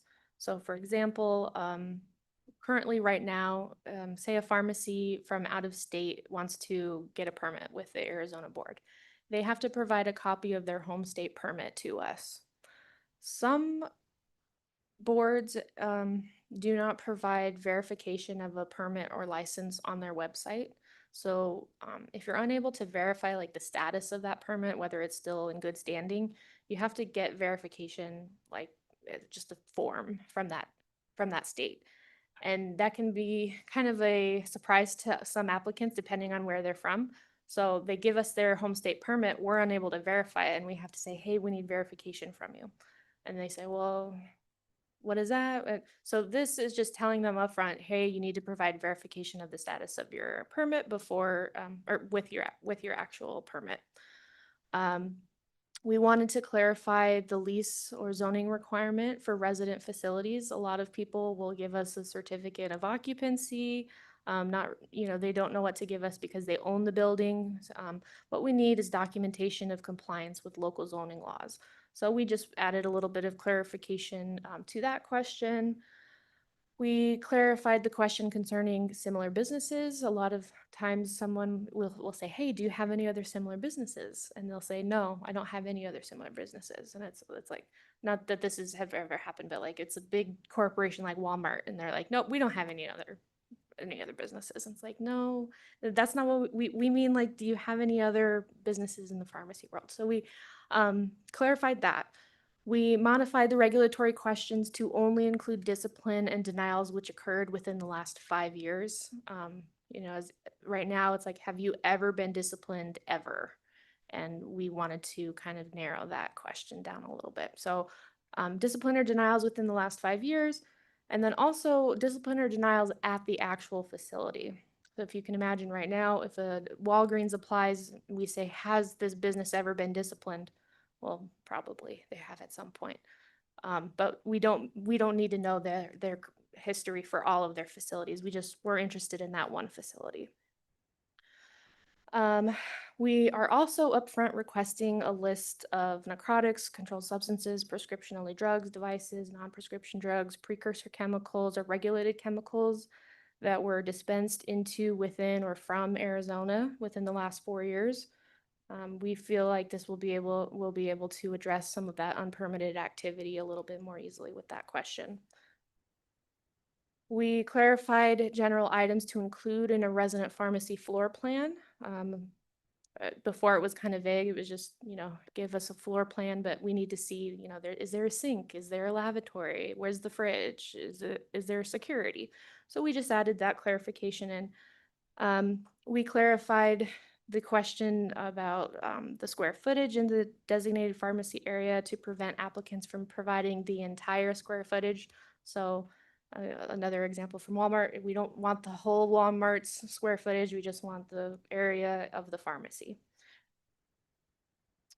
For wholesaler applications, we clarified that federal law requires for full service wholesaler applicants to furnish a bond or other equivalent means of security to the state. And we provided updated Department of Public Safety website information for obtaining an Arizona fingerprint clearance card. And we also listed out the statutory requirements of a full service wholesaler designated representative because a lot of people don't know what those are. So we thought it would just be easier to list them out and then they can see it right in front and know whether they are appropriate to be a DR. We added some questions to the manufacturer application. Basically, we're allowing the applicant to specify what type of business they're operating. Differentiation of the requirements between virtual manufacturers and manufacturers. Virtual manufacturers are pretty complicated and there's a lot of information that we need to know. So this is kind of fleshing that out, and hopefully we'll be able to get a full application from virtual manufacturer applicants by providing this clarification and differentiation. Virtual manufacturers don't have an FDA registration, they have a labeler code, so we added that. We added the opportunity for outsourcers to provide their PIC information because that wasn't an option before. Added the addition for applicants to indicate whether they utilize domestic CMOs, foreign CMOs, and or third-party logistics providers. We wanted to differentiate between domestic contract manufacturers and foreign. I know you all heard Mr. Bozen talking about that yesterday. And then finally, clarification on the list of 3PLs used should include the business name, the address, and the Arizona permit number. This is going to make it easier for staff to identify that the 3PL that they're trying to use is actually permitted, and hopefully the applicant will understand that their 3PL needs to be permitted. And then last thing, requesting FDA 483s, warning letters, closeout letters, and responses to 483s. Any questions about any of those changes? I have a question. Would it be appropriate to list what the bond equivalents are in the state? I know on some other commissions, we literally list what's acceptable to the state. So in the application instructions before the application, it says a bond, a letter of credit, or a certificate of deposit. No gold. I don't know. Does the state find gold bars acceptable? This is your chance to make any changes if you want, so. Well, that's why I asked. I don't know. I don't remember what's acceptable to the state off the top of my head, but it seems like there are a few other things that are acceptable. So I can do some research and find out what else is acceptable if you want. I was just thinking it would be good if, otherwise somebody's got to go look what is acceptable. And if you have a list, then makes it easier for who's ever doing the application. So far throughout my 10 years here, that's what we have accepted and hasn't been an issue so far. No. And if somebody has a bond in their home state that's issued for their home state, we can accept that too. They don't have to get a new bond for us, so. And that bond that's a requirement for federal law. So that's described. We actually try to take it out as a requirement, and we identify that it's a federal requirement when you're dealing with prescription drugs.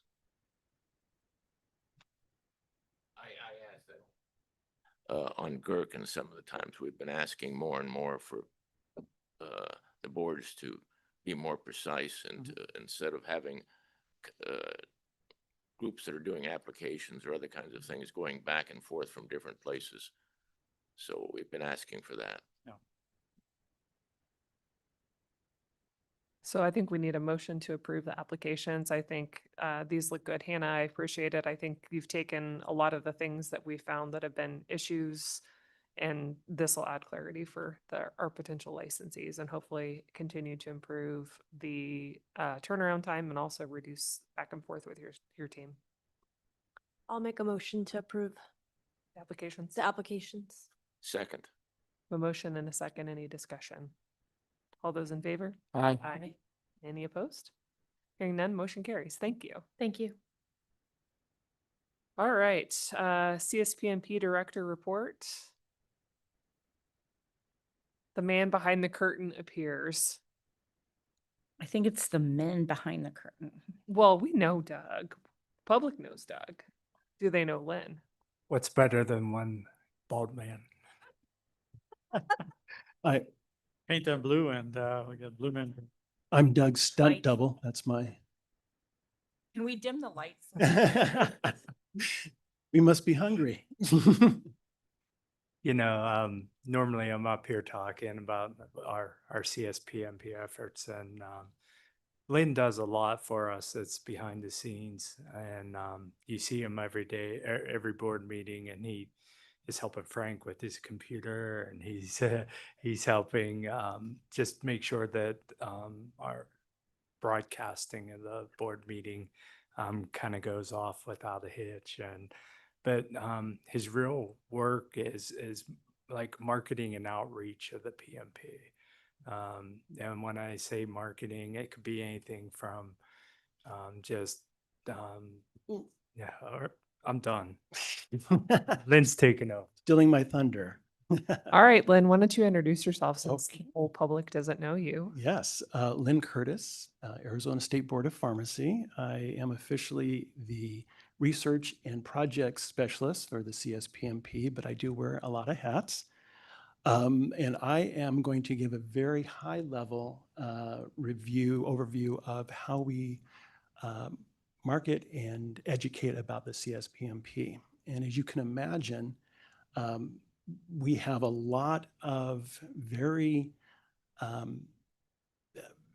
lot of people that use the CSPMP that you know, people aren't aware of. Specifically, you know, we know that we've got doctors, we know that we've got our pharmacists that use it, but we also have law enforcement has, you know, that has access to it. We also have other licensing boards that have access to it, and the public has access as well. So when I was hired, it was right after the Opioid Epidemic Act had been signed by Governor Ducey. And so the first couple of years I was here, I was doing a lot of live presentations, and we were hitting medical conferences, and we were doing like the Arizona Opioid Summits and that type of stuff as well. We were also going out to other health entities that were in the state, and that includes Access and ADHS and that type of stuff as well. We were going to the AG's office, and we were teaching them as well about the PMP, as well as law enforcement, the DEA, local law enforcement, and HIDA down south. I was hired, not because I'm good looking, but because we needed to better utilize technology to be able to teach what we need to teach about the PMP. And of course, COVID came along and really forced our hand on that, right? I was involved with making sure that Zoom was working for the state board. And I was able to use that in my presentations and that type of stuff as well. We still do a little bit of live presentations, but it is mostly you know, via webinars and that type of stuff as well. One thing we did find is, you know, we have a very diverse group that uses the PMP, but they're also very dispersed, and we want to get as many people as we can. And so we have a sort of a main presentation that we do, and then we sort of tailor it to our people that we're presenting to. In the past, I do have a background in video production, media production, so we actually have taken our main presentation and we've made a video out of it. And that is because we were doing these webinars and we were getting a lot of people signing up for the webinars, but we were only getting about 30% that were actually attending.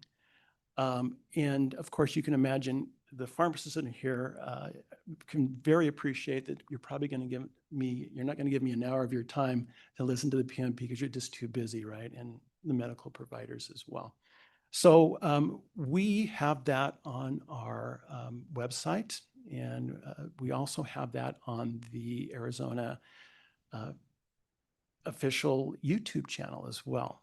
And we do have a playlist that has 4 or 5 videos there, and we produce videos for the board as well.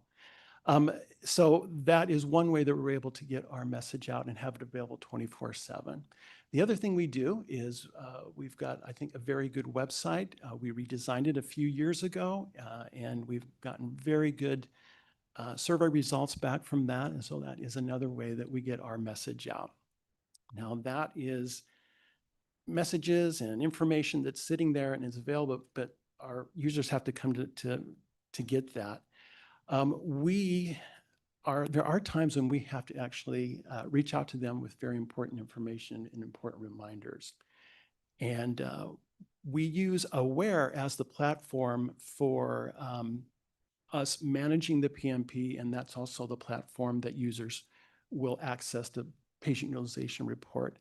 And in that is the PMP announcements tool. And it's a great tool for us, and it's a great way for us to be able to get the messages to the people that need the messages. And what I mean by that is a couple of very quick examples. We had a problem last year with the PMP not ingesting dispensation data.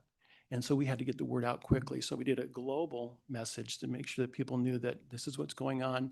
When you're looking at a patient report, it might not be complete if you're looking at the next day or so.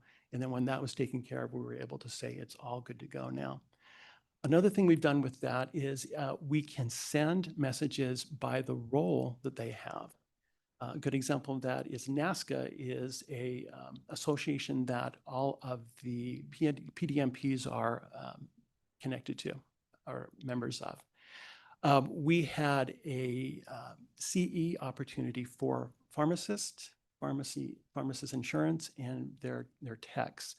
So instead of blasting that out through the whole state, we were able to take those roles and send it out and get it to the people that we needed to get to. And then finally, we can do it geographically by zip codes.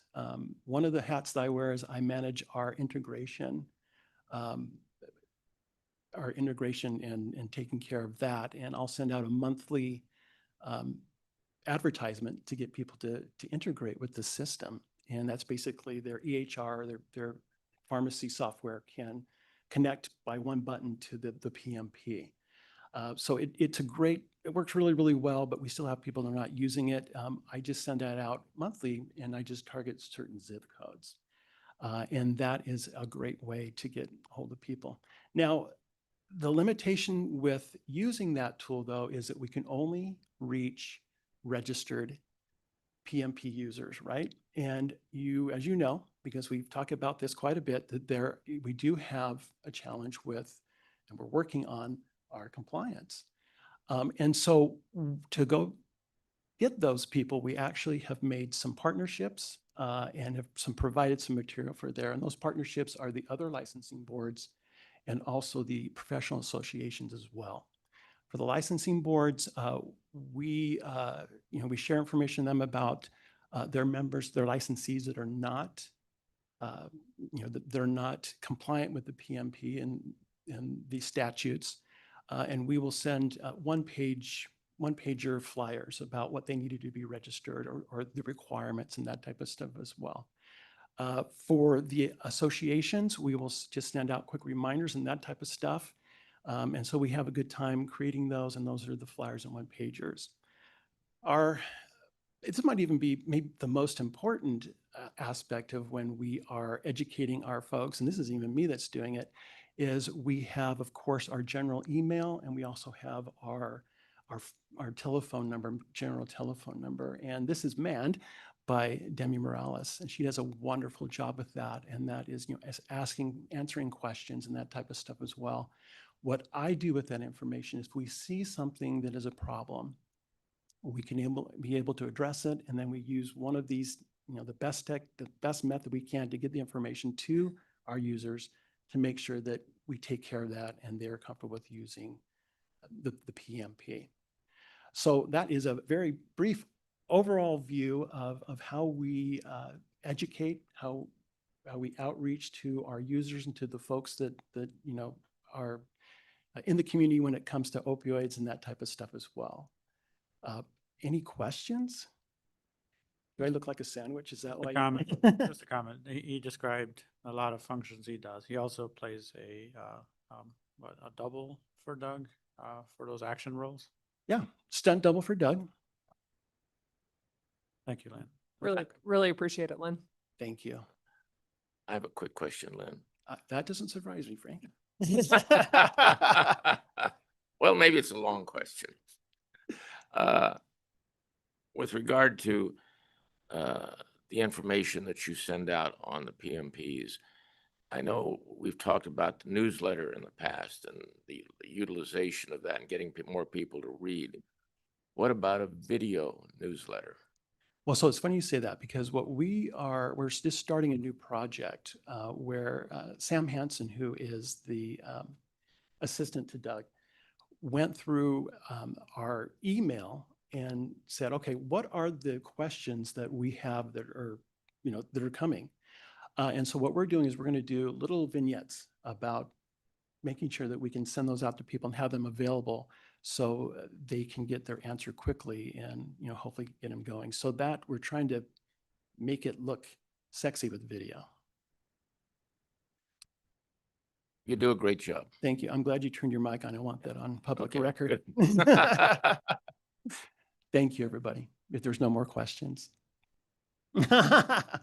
Appreciate it. Thank you again for all your work. Thank you. Do a tremendous job. Thank you. And Thank thank you. you for being in front of the camera. Yeah. Thank you. It's different on this side. For those of you who don't know, I'm the one that does the production of this. And so I'm also the one, I'm saying this last, that you get to hear I select the music that you listen to at breaks. So it's my fault. I have a Thank you. favorite song, so I'll have to make sure you know which one that is. Do so. Thank you. All right. I think that takes us to items to be placed on a future meeting agenda. Does anybody have anything? Let's move on. All right. Call to the public. As Roger prepares to walk up, I just want to recognize what we're doing during lunchtime real quick. We had 3 board members leave and being replaced, and they're going to be big shoes to fill. Kevin Dang served 10 years. Ms. Snare served more than 10 years until they found somebody that may be able to fill her shoes. That's going to be yet to be proven. And then Ms. Lahan had an opportunity to serve. And serving on a board is a huge accomplishment as well as a huge burden. To prepare for a board meeting is a lot of work, and that goes unrecognized by so many people. I don't think people realize the amount of effort it takes and dedication it takes to be a board member.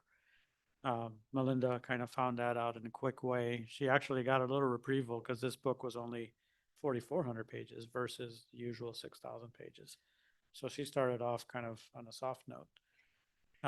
But I did want to recognize these 3 individuals for spending a large portion of their life with us and making a positive impact in a world of pharmacy and so forth. So we do have lunch so we can celebrate. Unfortunately, Mr. Dang couldn't be with us. He's got pressing matters at the hospital with accrediting bodies and stuff. But we do have 2 of our members here. Where's the second? There she is there. So we'll take time to congratulate them, thank them. We do have a recognition award that we'll issue during lunch hour. Thank you, Dr. Gandhi. Mr. Morris, the floor is yours. 4 quick issues, just to follow up. We talked about remote work. One of the things people were concerned about, and it's required for every pharmacy, whether it's remote or not, is adequate security and adequate privacy. And I was giving a presentation recently, and someone was kind enough to show me some new glasses that are out there that film onto your camera. So they were showing me what's the rules for these kinds of glasses in pharmacies and issues. And so my comment about remote work is every situation needs to be appropriately secured, appropriately private, whether it's remote work in pharmacy or not. And we're going to see more of this with all the technology that's coming out. So I think remote work is great. It's just we need to look at all of these issues. The second one, there was questions about some of the background check, particularly on the technician trainees that were going on. I think Dr. Gandhi mentioned that if there are controlled substances, the DEA does require certain checks. If the pharmacy involved receives federal funds of any kind or state funds of any kind, they have certain OIG obligations to do pre-employment and current employment and continuing employment checks on all of the employees in order to get those. So I think between controlled substances and government ones, there's a lot of checks that are going on, even if the employer and the board is not formally doing it. It doesn't mean you can't, but I just do want to highlight that those are out there. There's very, very few pharmacies that have neither controlled nor state funding, government funding of any kind. The third one that came up was, boy, it'd be really nice if everyone who shipped products into Arizona could just go to a list and look at what do they need a license or not for it. It gets complicated on devices because there's a whole bunch of states that do not even regulate prescription-only devices.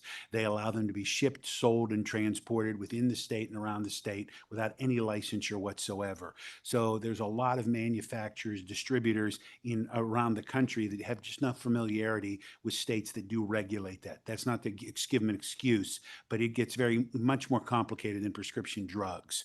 And then the last one, I am a huge fan of the changes that I heard Hannah Boltzwer talking about with some of the applications. Having helped lots of companies deal with applications when there's changes of ownerships, when there's permit changes and the like, I think this board would be well served. I know you just approved them, to put them up on the website and ask for comments about the applications. There are always unintended consequences. There were a few last year, I believe, and this is a horrible example, but Mississippi and Alabama changed some of their forms, and they ended up asking for information about every company a wholesaler purchased from. No wholesaler had any lists to be able to do that, and it created all this backlogs for the board and created some issues. So I think you would be really well served before these forms actually went out to post them on the website, ask for comments, and look at the unintended consequences that will come from them. The second piece is going to be typically when you have a new form that you put out, you fill it out with the first time when you're filing an application, but then when you renew, you have to say what changes have occurred between when you first did your initial permit and renewals. These have huge changes from what people have done before. So what are the ramifications of that on renewal? So I think these are great ideas. I just think we should get some stakeholder input and think about what's going to happen on those. Thanks. Thank you, Roger. Appreciate that. That's good feedback. Anyone else? Do we have anybody online? Nobody new, Madam Chair. All right. I think that is it. I think we've got everything covered. Yes? Yes, we do. All right. We can adjourn.